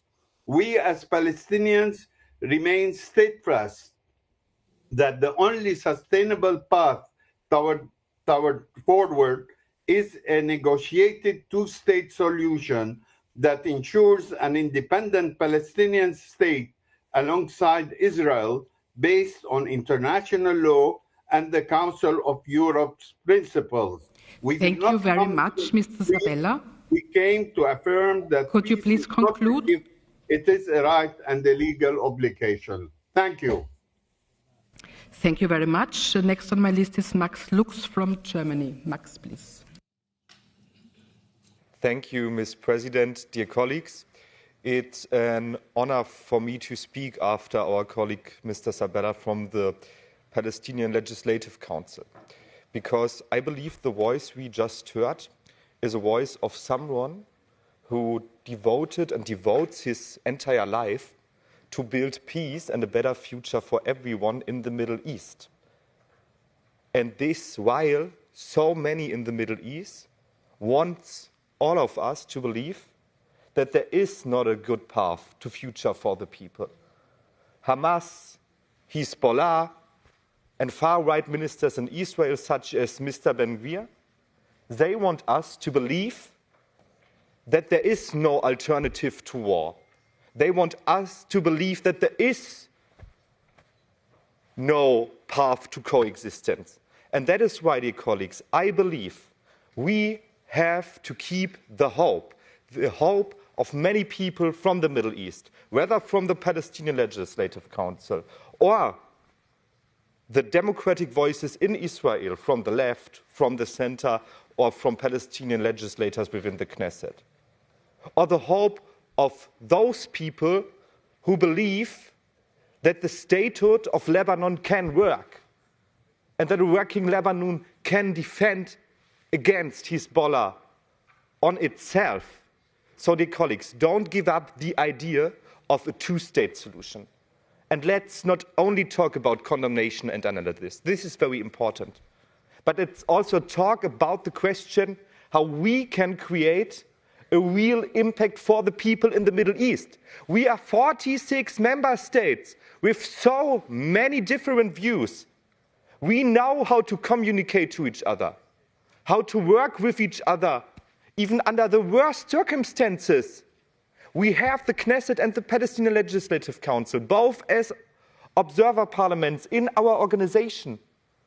I believe that we can higher our ambition and that we really can contribute to a two-state solution and to more dialogue and to a pathway to a good future for every single person in the Middle East, whether in the Gaza Strip, in the state of Israel and its borders under international law, in the West Bank, in Lebanon, and also in Iran, dear colleagues. And that is why I also want to remind you that the bloody machinery of this regime in Iran is continuing and continuing. Don't forget the minimum 30,000 young people killed on the streets in January this year. Don't forget the women of Iran. Don't forget the minorities in Iran. Don't forget the overall majority of Iranians who want to live in peace, who want to live in dignity, who want to live in freedom, and who want us to work for them and to stand in solidarity with them. Thank you. Danke, Max. Und der nächste auf der Rednerliste ist Nikolaus Samuel Gucker aus der Schweiz. Madam President, dear colleagues, the Middle East is not near a crisis. It is in fire. Cities burn, families break, children learn the geography of bomb shelters instead of the geography of their own country. And what we do, we discuss. Let me say it plainly. This region is trapped in a spiral that feeds itself. Every rocket calls the next. Every strike breeds new revenge. Every night, another funeral on both sides of every border. And always, always, it is the civilians who pay. A mother in Gaza, a father in Beirut, a child in Tel Aviv, a grandmother in the south of Lebanon. People who decide nothing. People who wanted no war. People who only wanted to live. when whole cities are shelled, when hospitals fall, when hundreds of thousands flee, that too is a breach of international humanitarian law. Suffering is not a competition. Innocence has no side.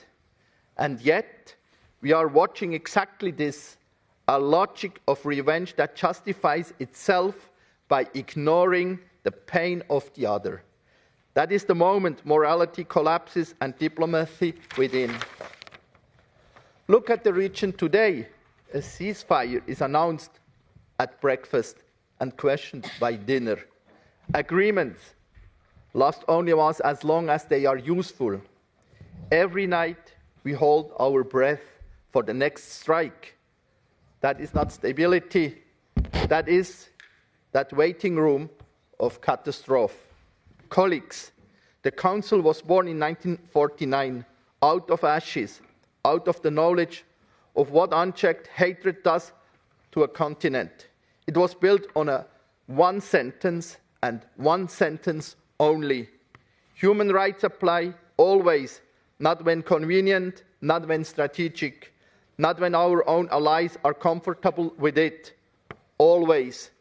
That promise is a trial right now, in this chamber, in this moment, and history will read the minute of this debate. So let me leave you with the only sentence that matters today. Peace is not the silence of weapons. Peace is not the space where justice is still possible.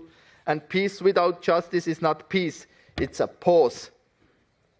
A short, fragile pause before the next explosion. We owe the people in the region more than our silence. We owe them our courage. Thank you. Thank you very much. And next is Lesia Vasilenko from Ukraine.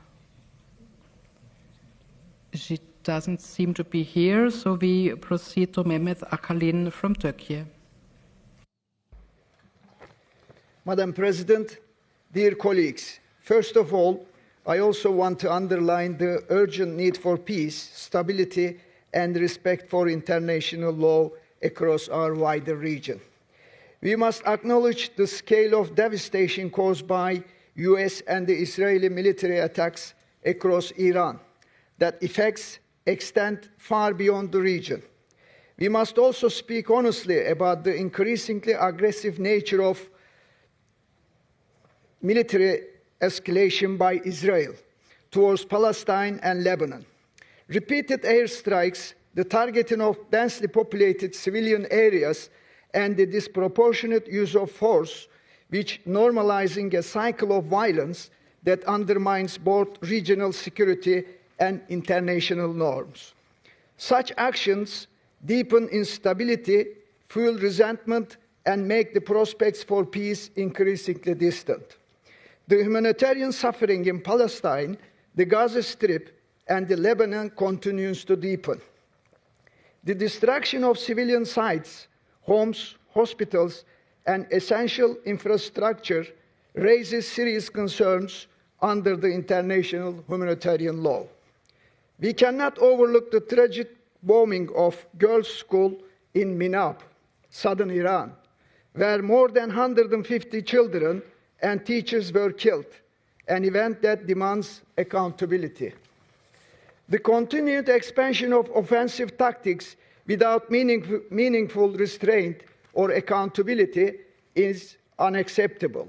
No state, regardless of circumstances, should be exempt from international scrutiny when civilian lives are placed at risk. We must also stand firmly and genuinely against all forms of terrorism and terrorist activity in the region. Lasting stability requires immediate and practical steps. First, an urgent humanitarian lasting ceasefire across the region is essential to prevent further loss of civilian life and create space for diplomacy. Second, humanitarian aid corridors must remain open and protected to ensure access to food, medicine, and emergency support. Third, all parties must respect international law and uphold the protection of civilians without exception or double standards.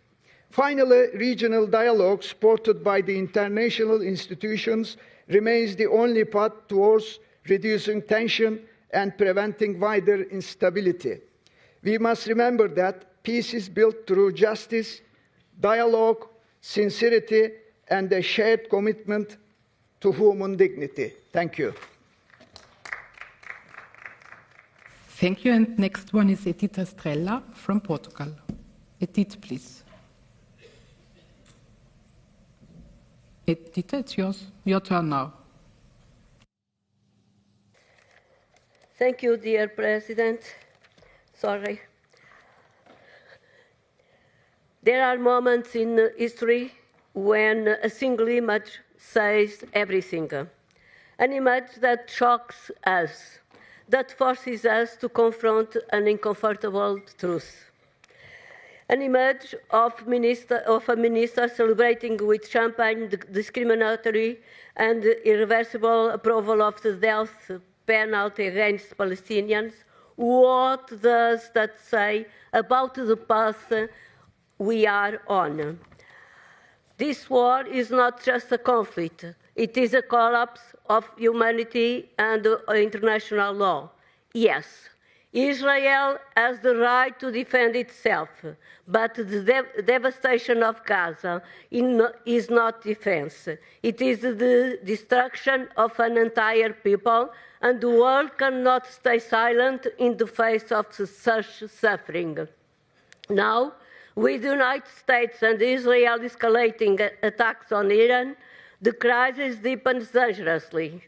Iran's repressive regime does not justify violating the sovereignty of a nation or pushing the region closer to wider war. Peace is not built on domination. It is not built on policies that divide human lives into those who are protected and those who are not. That image is not just disturbing, it is a warning that the road to peace in the Middle East is becoming more fragile, more uncertain. And behind that image, beyond that moment, we are witnessing something even larger.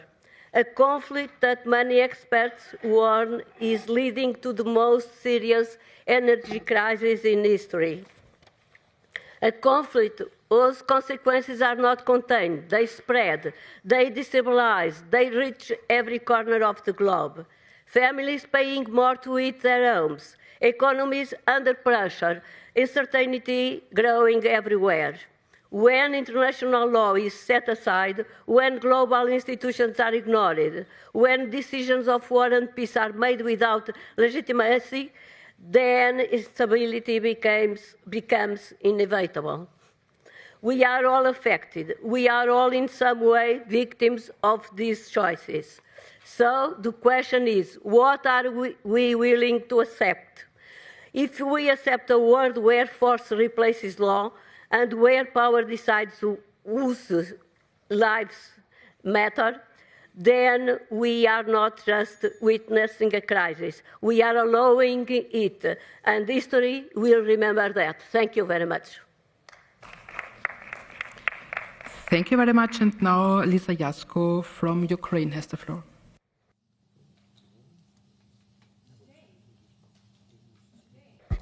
Yes. Today the issue of peace and security in the Middle East goes beyond the region.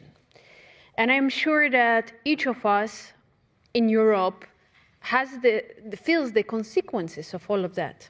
The global economy, the international legal order, and even short-term disruption of key transport chains, or particularly the Strait of Hormuz, are already having tangible consequences on our economy, and especially for European states. The humanitarian dimension, I also don't need to mention how bad it is. For Ukraine, this is not a theoretical problem. We know how security and economy is connected, not only inside in the country, but globally. But we know also how these can be used by different aggressors, because we know that the question of raising the price, the energy price, is something that can be used as a tool to manipulate different governments. And of course, the diversion of international attention on all of these questions, from what happens, for instance, now of Russian aggression against Ukraine, doesn't really bring any more stability and long-term solution to the region. We are making the practical contributions to finding more solutions in the Middle East, and we're sending a lot of our specialists who know how to operate with drones and with different weapons. But we are also aware that the situation in the Middle East brings a lot of security, very practical, very big challenges, such as, for instance, the lack of air defense.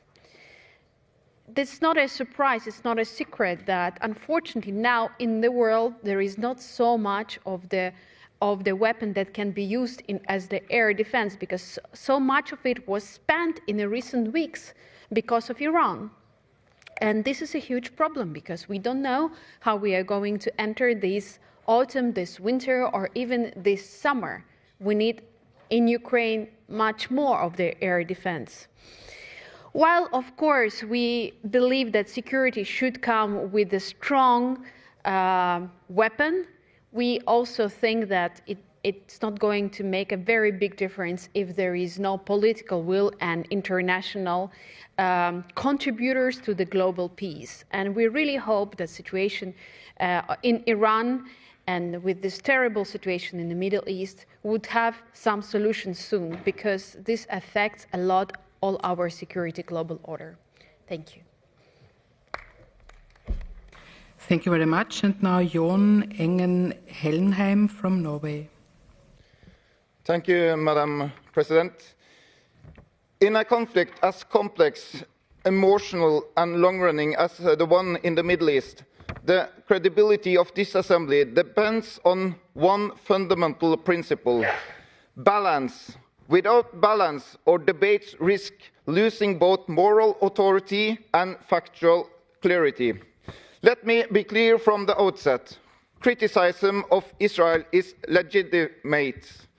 No state should be beyond critical review. I don't support everything Israel does, but honesty is required as well. Israel is subjected to a level of criticism in this assembly that is not applied equally to other actors involved in the same conflict. This imbalance weakens our role as a guardian of universal human rights standards. We saw this clearly in yesterday's debate on the death penalty. Israel has adopted legislation that I personally really don't support. At the same time, in Palestinian territories, particularly in Gaza, the death penalty is applied against Palestinians accused for collaboration with Israel. In several documented cases, executions have also occurred without due process. This selective focus on Israel does not strengthen human rights protection, it undermines it. A balanced debate also requires us to acknowledge an uncomfortable reality. Some of Israel's opponents do not even attempt to comply with the most basic human rights obligations.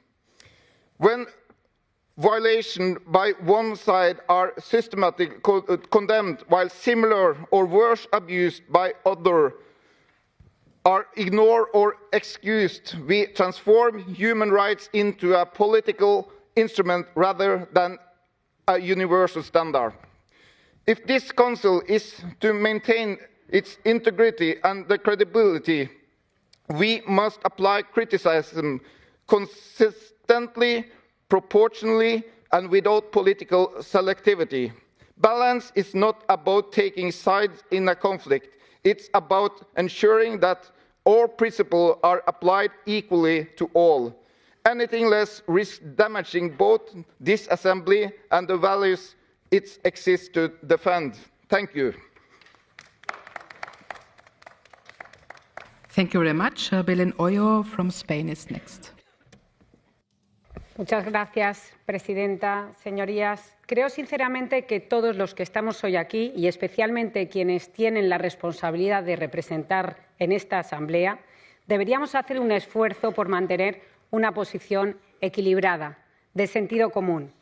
Y, sobre todo, deberíamos evitar la utilización de un conflicto tan complejo y tan doloroso como este para trasladar debates de política nacional. La realidad es clara. Estamos ante una escalada de violencia en Oriente Medio que debe detenerse cuanto antes. Cada día que pasa se traduce en más víctimas inocentes, más sufrimiento y más inestabilidad. No hay justificación posible para el sufrimiento indiscriminado de civiles y el respeto al derecho internacional humanitario debe ser una línea roja inquebrantable para todos los actores. Ahora bien, la paz no se construye ignorando las causas. Y una de esas causas es, sin duda, el papel desestabilizador del régimen iraní. Un régimen que lleva décadas reprimiendo a su propio pueblo y proyectando inestabilidad en toda la región, directamente y a través de organizaciones como Hamás y Hezbollah. En Irán hay un sistema que reprime de forma sistemática la libertad. Se persigue, se intimida y se castiga a todo aquel que disiente. Periodistas, estudiantes, activistas o ciudadanos anónimos son detenidos, juzgados sin garantías y condenados por el simple hecho de pensar diferente. Y dentro de esa realidad, las mujeres iraníes representan el rostro más evidente de la opresión. Sus derechos más básicos están limitados, su forma de vestir, su libertad de movimiento, su capacidad de decidir sobre sus propias vidas.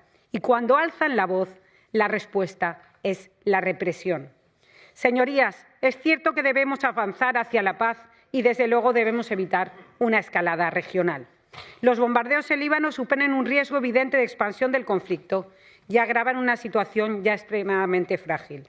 No podemos permitir que la violencia se extienda sin control. Pero hay algo que debe quedar muy claro.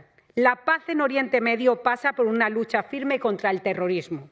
No puede haber estabilidad mientras organizaciones armadas actúen con impunidad, sembrando violencia y utilizando a la población civil como escudo. Esa lucha debe hacerse dentro del marco de derecho internacional. La firmeza y la legalidad no son incompatibles. Señorías, desde luego Europa representa algo más que intereses, representa valores. Y esos valores nos obligan hoy a actuar, a exigir y a no callar, a reclamar la contención, la desescalada y la vuelta a las negociaciones. No hay soluciones simples, pero sí hay principios claros: la defensa de los derechos humanos, del Estado de Derecho y de una paz basada en garantías. Porque solo desde esos principios podremos aspirar a una paz real, justa y duradera para toda la región. Muchas gracias. Thank you very much. And Alexandra Mereshko is next from Ukraine.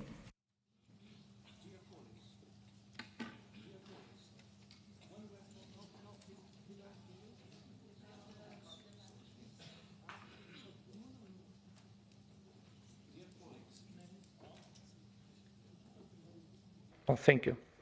Dear colleagues, when we're talking about the war in the Middle East and how to bring peace to the region, we should keep several things in mind. First, there is an axis of evil which is not interested in true peace in the Middle East and seeks only to destroy rules-based order. I mean, of course, two totalitarian terrorist regimes, Russia and Iran, which have officially concluded a comprehensive strategic partnership. Both regimes support each other in committing the crime of aggression and have many striking similarities. Both regimes use different terrorist groups as their proxies. Both are brutal totalitarian regimes using force against their population and against neighbors. Both use religion as a weapon, hate their neighbors, and deny the right of other states to exist. Both disseminate propaganda and disinformation. Iran provides Russia with drones which help Russia murder civilians in Ukraine, while Russia provides Iran with intelligence information and technologies used for military purposes. Both are accomplices in numerous crimes against humanity. Dear colleagues, if we want to establish lasting peace in the Middle East and Europe, we need to confront both regimes and to recognize that they are two sides of the same evil. Thank you. Thank you, and I call now on Zeynep Yildiz from Turkey. Thank you, Madam Chair. Dear colleagues, we gathered here today once again to address the horrifying developments in the Middle East and the fundamental necessity of respecting international law. For decades, we have denounced Israel's inhuman policies. Let us be absolutely clear. The international community's failure to check Israel's long-standing impunity has paved the way for genocide. As it has failed to employ the necessary mechanisms to prevent the genocide in Gaza, Israeli aggression has now escalated into a conflict that threatens the stability of the entire world. We have warned that every violation of law by Israel goes unpunished will create a massive risk for global stability. It is with profound regret that I must state our warnings have been borne out far sooner than predicted. Following Palestine, Iran and Lebanon are now being openly targeted. We are no longer discussing a localized conflict. We are witnessing an unrestrained reaching beyond its borders to affect the global stage. For over 2 years, we have chronicled the massacre of tens of thousands of Palestinians, their lost rights to live, to food, and to shelter. Yet international organizations have failed to take the single substantive step. Perhaps the current world order, which seems to care more about the economy than human lives and the rule of law, will finally act when faced with these facts. I would like to offer a few reminders. The damage to Gaza infrastructure alone has reached $35.2 billion. $26.3 billion is required immediately merely restore the most basic services in Gaza. Regional economic losses already exceed $120 billion. The projections suggest that the total cost of conflict involving Iran could reach $1 trillion. And if this crisis deepens, global growth is expected to decline to 1.4%. The world is staring down the barrel of a massive energy crisis, one that will, without doubt, trigger a global inflation. Israel's reckless attacks do more than claim the lives of thousands of Palestinians. They threaten the physical and economic security of people everywhere.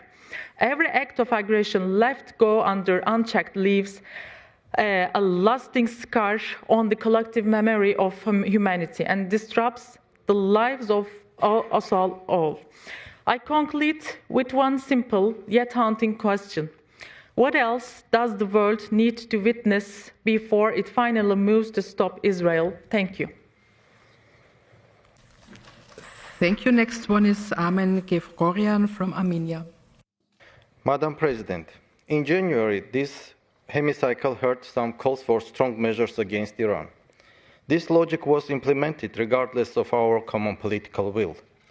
The conflict is not over, but all of us are already dealing with its contradictory results.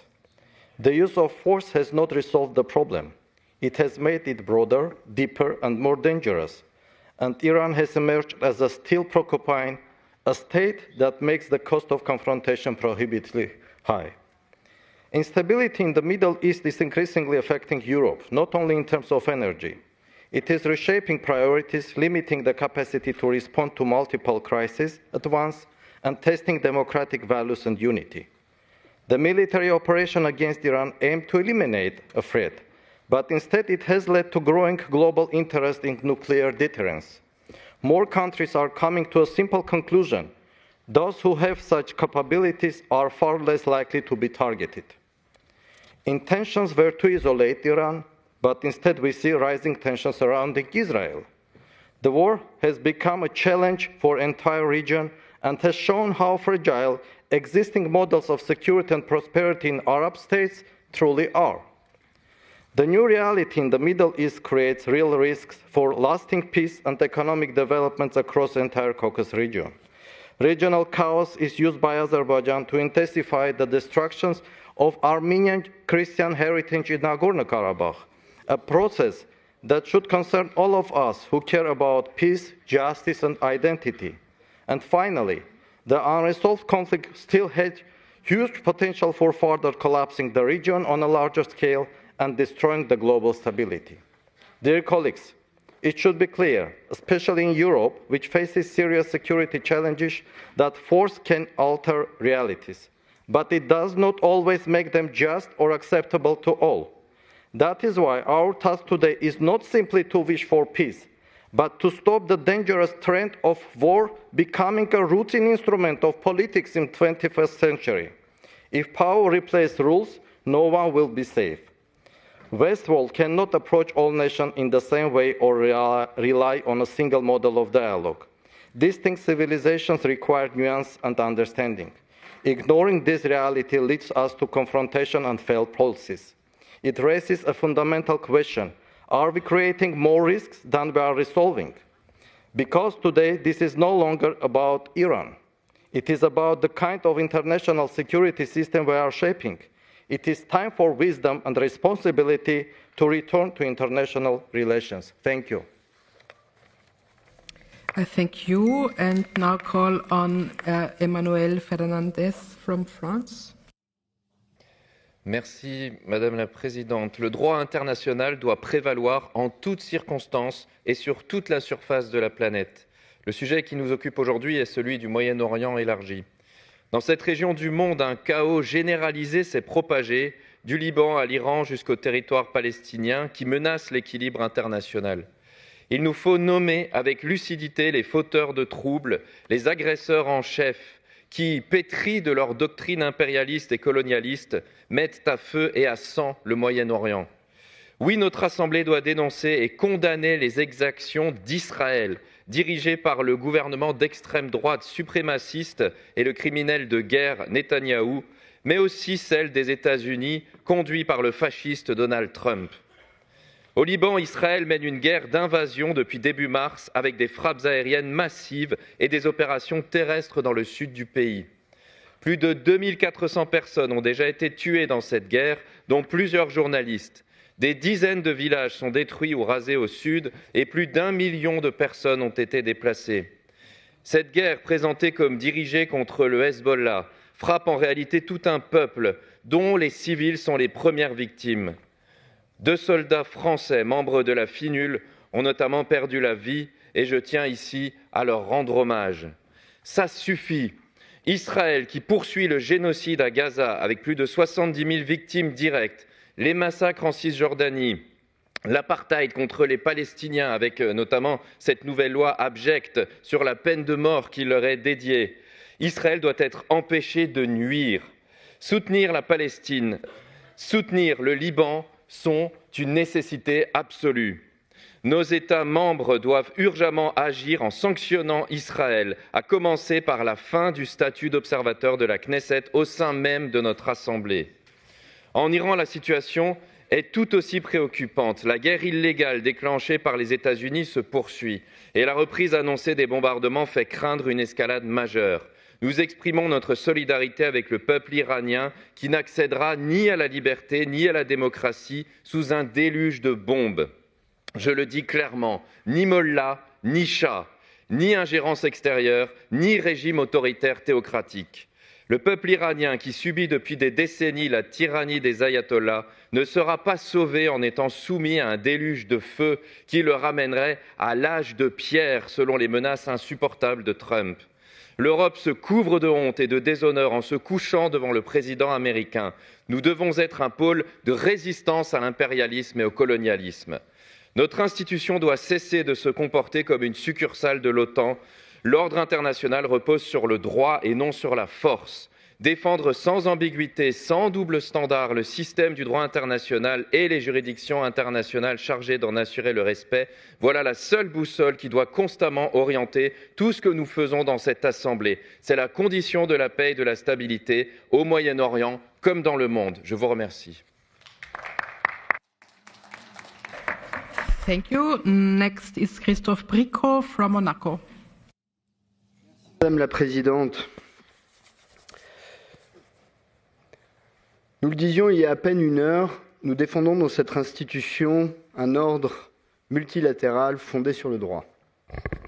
Et il s'avère que depuis le 28 février dernier, l'Iran et plus généralement la zone du Moyen-Orient qui l'entoure est sous un chaos dont probablement toutes les conséquences n'avaient pas été estimées au moment où les opérations y ont été lancées.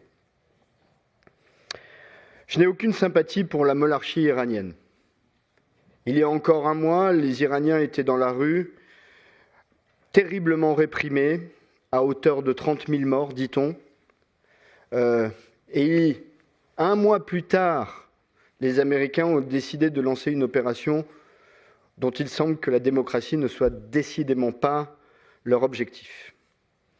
Ils n'ont sans doute pas anticipé le blocage du détroit d'Ormuz, les conséquences qui s'appliquent sur l'ensemble de nos pays, sur l'ensemble de nos citoyens, sur le prix du gaz et d'autres denrées d'ailleurs qui vont avec. Alors ici, je continuerai à défendre un ordre multilatéral fondé sur le droit. Ce type d'opération, de préférable évitable, devrait être sanctionné par une décision internationale, une décision de l'ONU. Par exemple, c'est déjà arrivé dans notre histoire. Mais en tout cas, à l'échelle de notre continent, et peut-être devrions-nous nous concentrer aussi beaucoup sur notre continent, encore une fois, nous devons, je crois, continuer à défendre ce que nous faisons ici, le débat, le droit, la démocratie, l'état de droit et les droits de l'homme, qui sont sous le chaos de gens qui préfèrent utiliser la puissance à la loi. Je vous remercie. Thank you. Now Meryem Göker from Turkey. Dear President and colleagues, we are living through a transition. The era of unipolar dominance is over, but a fair, inclusive and institutionalized multipolar system has not yet emerged. In such an environment, sovereignty and territorial integrity cannot be treated as diplomatic vocabulary, used when convenient, ignored when uncomfortable. If these principles are to mean anything, they must apply to all. What troubles us today is not only violation, but normalization, the gradual acceptance of breaches of international law as precedent. One of the most striking examples of this is Israel's approach to the death penalty in the West Bank, which constitutes a violation of international human rights law and underscores the broader illegality of its occupation. Nowhere are double standards more visible than in Gaza. This sends a devastating message: even genocide may go unpunished when perpetrators are politically protected. Is international law not the greatest safeguard of the weak, one that, broken for one, is weakened for all? For years, externally engineered political interventions justified as democracy promotion have produced nothing but instability. From Iran to Afghanistan, from Iraq to Syria, and from Palestine to Lebanon, the pattern is unmistakable. Didn't we all know that the international rules-based order was actually asymmetrical? Yet the gap between reality and rhetoric was known, tolerated, and ultimately normalized. Debates across international platforms, from Davos to the Munich Security Conference, show that the criticism Turkey has raised for years are now being echoed in the Western world. Those who constantly lecture others on values have long undermined the very values-based international system they claim to defend. Hypocrisy, plain and simple. When violations are justified or ignored elsewhere, it shouldn't come as a surprise that the same disregard for law reaches own borders. We know that selective exemptions and identity-based application of international law would erode its credibility globally. We are deeply concerned, and Turkey's position is clear: not dismantlement, but reform of the international rules-based system to restore justice and legitimacy. As President Erdogan has emphasized, the world is bigger than five. It's a call to reform a system where a few decide for all. We will continue our principled struggle for a human-centered order where the rightful are strong and not the strong are right. Thank you. Thank you, and Armgan Kandan from Cyprus is the next one. Dear colleagues, the Middle East is a melting pot for cultures, civilizations, alongside deep historical ties and also complex challenges.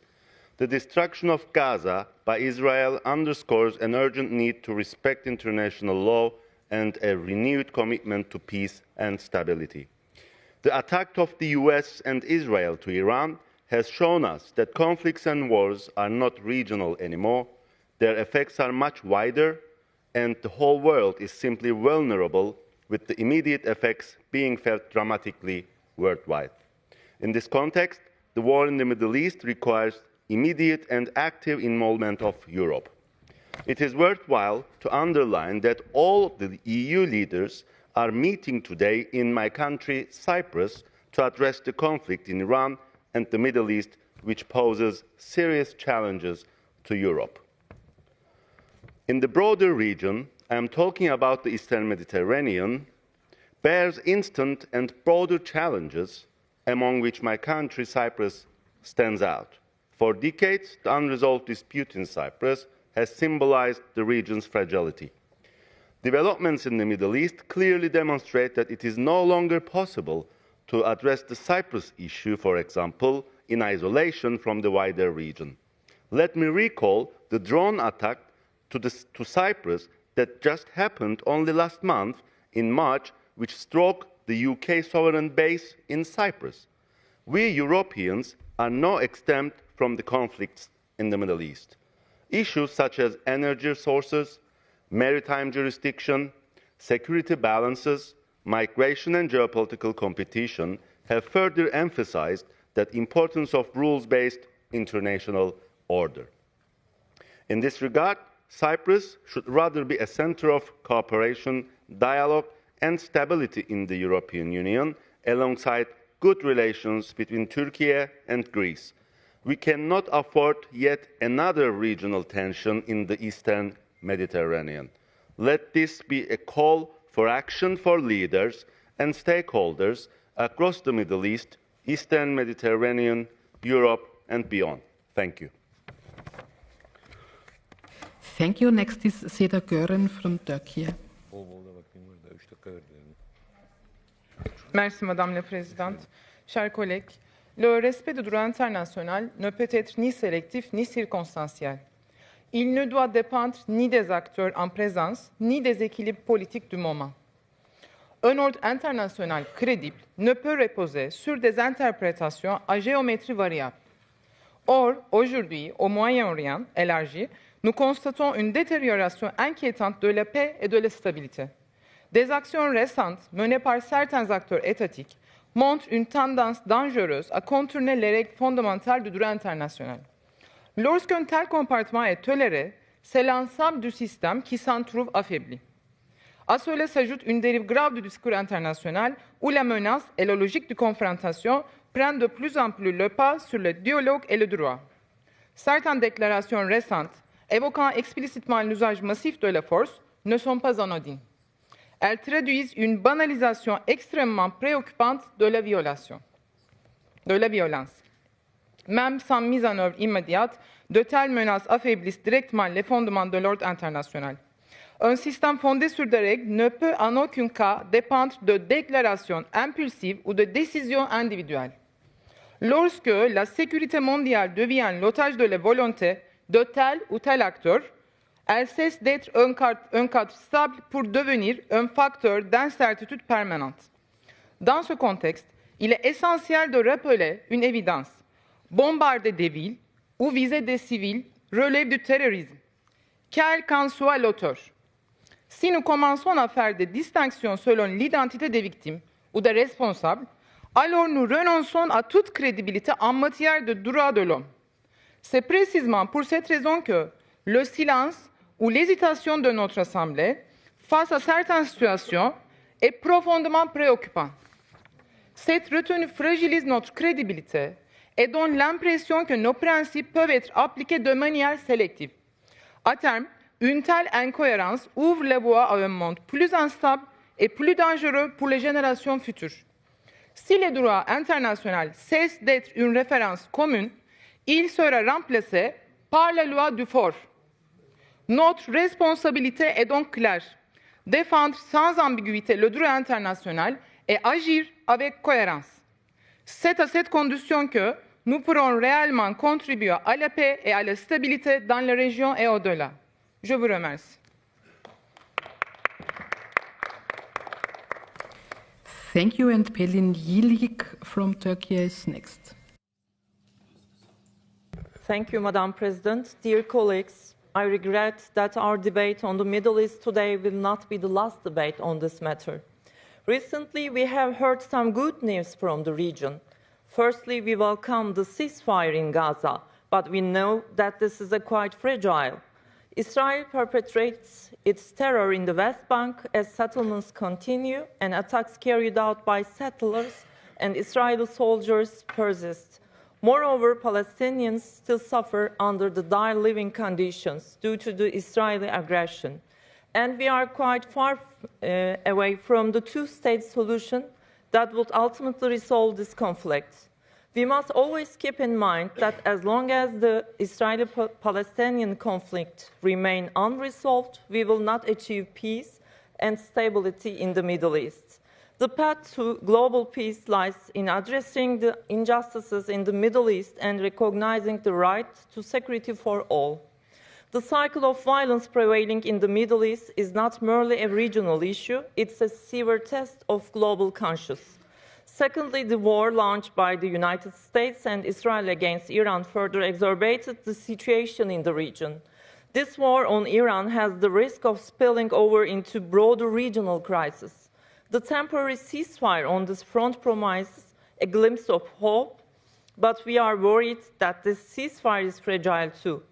Full implementation of this ceasefire on the ground is absolute necessity for ensuring stability and cessation of hostilities.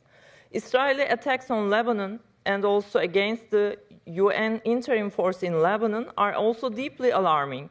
Intense attacks by Israeli forces on Lebanon and Israeli policy of occupation and depopulation also risk the obstruction of ceasefire with Iran. This conflict has already taken a heavy toll on the people of the region and the global economy, as it has repercussions on the regional and global markets, including energy markets. Our organization and international community must employ all the tools on their disposal to put an end to the atrocities we face in the Middle East, particularly in Gaza and Lebanon. Otherwise, sadly, we have a quite pessimistic future ahead. Thank you. Thank you. Next one is Mustafa Kanbey. Thank you also for submitting your declaration form, so you don't have to do an oral declaration now. The floor is yours. Okay, thank you. I have no conflict of interest. I will submit my declaration of interest of PACEP as soon as possible. Okay. Madam President, dear colleagues, the Middle East has been deprived of peace for 4 decades, scared by a cycle of war, power struggle and interventions that have claimed millions of lives. Today, this tragedy is most acute in Gaza. Years of Israel occupation, settlement expansion, and indiscriminate attacks have created a humanitarian catastrophe. Palestinians face starvation, displacement, and annihilation under relentless bombardment and suffocation blockage. Empowered by the international community's inaction, Israel has now introduced a death penalty bill specifically for Palestinians. This is yet another alarming sign of the consequence of impunity. Compounding this crisis, recent escalations involving the US, Israel, and Iran have caused deep regional and global wounds. Beyond physical destruction, this conflict has disrupted trade, hindered economies, and fueled inflation. The human consequences are dire: 2,000 dead and millions more displaced. Meanwhile, the crisis in the Strait of Hormuz ripples across the globe. Freedom of navigation is a global necessity. The strait must remain open in accordance with international law. While we welcome recent ceasefire and applaud mediation efforts. We must remain vigilant. Recent military actions, particularly those by Israel against Lebanon, risk jeopardizing these fragile agreements. The international community must ensure that these efforts are not sabotaged. We must call for a permanent ceasefire and a conciliatory approach. The only way to prevent renewed escalation is to reach a lasting agreement on the Strait of Hormuz and broader regional disputes. We must unite to secure the long-term peace our world desperately needs and condemns violence of international law that endanger civilians. Thank you. Thank you. And the very last one on my speaking list is Suleiman Al-Ghazawi from Jordan.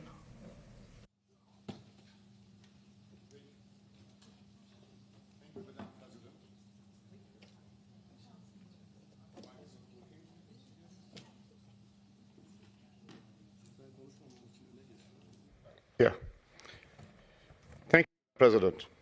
Honorable members, I come before you from Jordan, a country that has long believed that stability cannot be built through force alone, and that justice, diplomacy, and mutual respect remain the true pillars of lasting peace.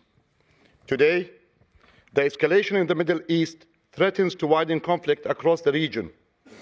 Jordan believes in the coexistence of all nations in the Middle East as a foundation of peace, stability, and prosperity. Jordan continues to support the two-state solution based on international law. As His Majesty King Abdullah II has repeatedly stated before the international community, there can be no security without justice and no stability without a credible path to peace. Honorable members, when major powers disregard international law, bypass multilateral frameworks, or undermine institutions such as the United Nations and the United Nations Security Council, the entire world pays a price. At this moment of a global uncertainty, Europe carries a historic responsibility. The world needs a Europe that leads with wisdom, independence, and principle.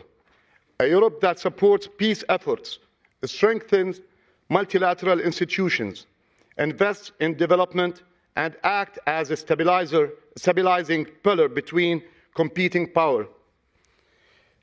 His Majesty King Abdullah II has often reminded the world our region's future depends on choosing cooperation over conflict and hope over despair. Let us restore faith in diplomacy. Let Europe stand as a force for balance and reason. Let us choose peace before another generation is consumed by war. Thank you, Madam President. Thank you very much. That concludes the list of our speakers. Mr. Fassino would like to respond. Please, Piero, it's yours. Grazie Presidente. Ringrazio tutti coloro che sono intervenuti, che si sono tutti pronunciati in un modo univoco. La guerra non risolve alcuna soluzione, anzi aggrava una condizione di caos e di anarchia internazionale, e il diritto è la sola bussola per dare pace e stabilità al continente e nei vari teatri oggi di conflitto. I diritti sono inalienabili, non negoziabili. Per questo abbiamo condannato Hamas e condanniamo il regime iraniano, e per la stessa ragione esprimiamo la nostra denuncia delle violazioni del diritto che vengono dalle azioni di Trump e di Netanyahu. E sappiamo tutti che quello che sta accadendo in realtà mette in causa il sistema multilaterale di governance del mondo a favore di un equilibrio fondato sulla forza, ma sappiamo che un equilibrio e un ordine internazionale fondato sulla forza è fonte di ingiustizia e di nuovi conflitti. Ecco, però a questo punto io credo, a conclusione di questo dibattito, il nostro problema non è solo la denuncia che abbiamo tutti fatto, è anche capire che come noi possiamo aiutare le forze che si stanno battendo per fermare la guerra e per far prevalere negoziati e pace. Intanto l'opposizione in Israele. È stato denunciato qui giustamente la legge israeliana sulla pena di morte. C'è un'opposizione larga in Israele contro questa legge. Abbiamo il dovere di sostenerla in ragione tale che si vinca questa battaglia e quella legge venga revocata. Abbiamo bisogno di sostenere chi in Palestina e nella striscia di Gaza continua a credere nella possibilità di una pace. C'è un episodio che forse è stato, come dire, molto sottovalutato. Qualche settimana fa a Deir al-Balà, che è un comune della striscia di Gaza, si sono fatte elezioni amministrative per la prima volta dopo 20 anni, quando erano sempre state impedite da Hamas. Dobbiamo sostenere UNIFIL e il suo ruolo di pace e di stabilizzazione, e anch'io esprimo qui la nostra solidarietà alla Francia, all'Indonesia, che ha visto cadere dei suoi figli in questo compito di pace. E dobbiamo sostenere chi in Iran si sta battendo ogni giorno contro quel regime per rivendicare libertà. E qui noi abbiamo un problema, non ci basta denunciarlo. È giusto dire, come è stato detto qui, non sono i bombardamenti che porteranno la libertà agli iraniani. E allora si pone a noi un problema: mettere in campo tutta la pressione politica possibile e necessaria per aiutare gli iraniani. Sarebbe un esito molto doloroso se alla fine di questa crisi ci fosse l'accordo sul nucleare, l'accordo su Hormuz, lasciando inalterato ciò che accade in Iran e assistendo passivamente al fatto che si continuino a impiccare, a arrestare, a torturare gli oppositori di quel regime. Insomma, abbiamo bisogno di lavorare e il Consiglio d'Europa su questo ha sempre sviluppato un'azione, ha le relazioni con la Knesset, ha le relazioni col Consiglio nazionale palestinese, ha relazioni, come dimostra l'intervento del nostro amico Giordano, qui rapporti con i paesi della regione. Lavoriamo insieme a loro per costruire le condizioni per il più rapido superamento della guerra e per la riaffermazione dei diritti, della pace e della stabilità in quel martoriato scacchiere. Grazie. Thank you very much also for this debate, and I also want to remind you that at the end of a current affairs debate, the Assembly is not asked to decide about a text, but the matter can be referred by the Bureau to the responsible committee for a report. The Assembly will hold its next public sitting this afternoon at 3:30 p.m. with the agenda approved on Monday. The sitting is adjourned.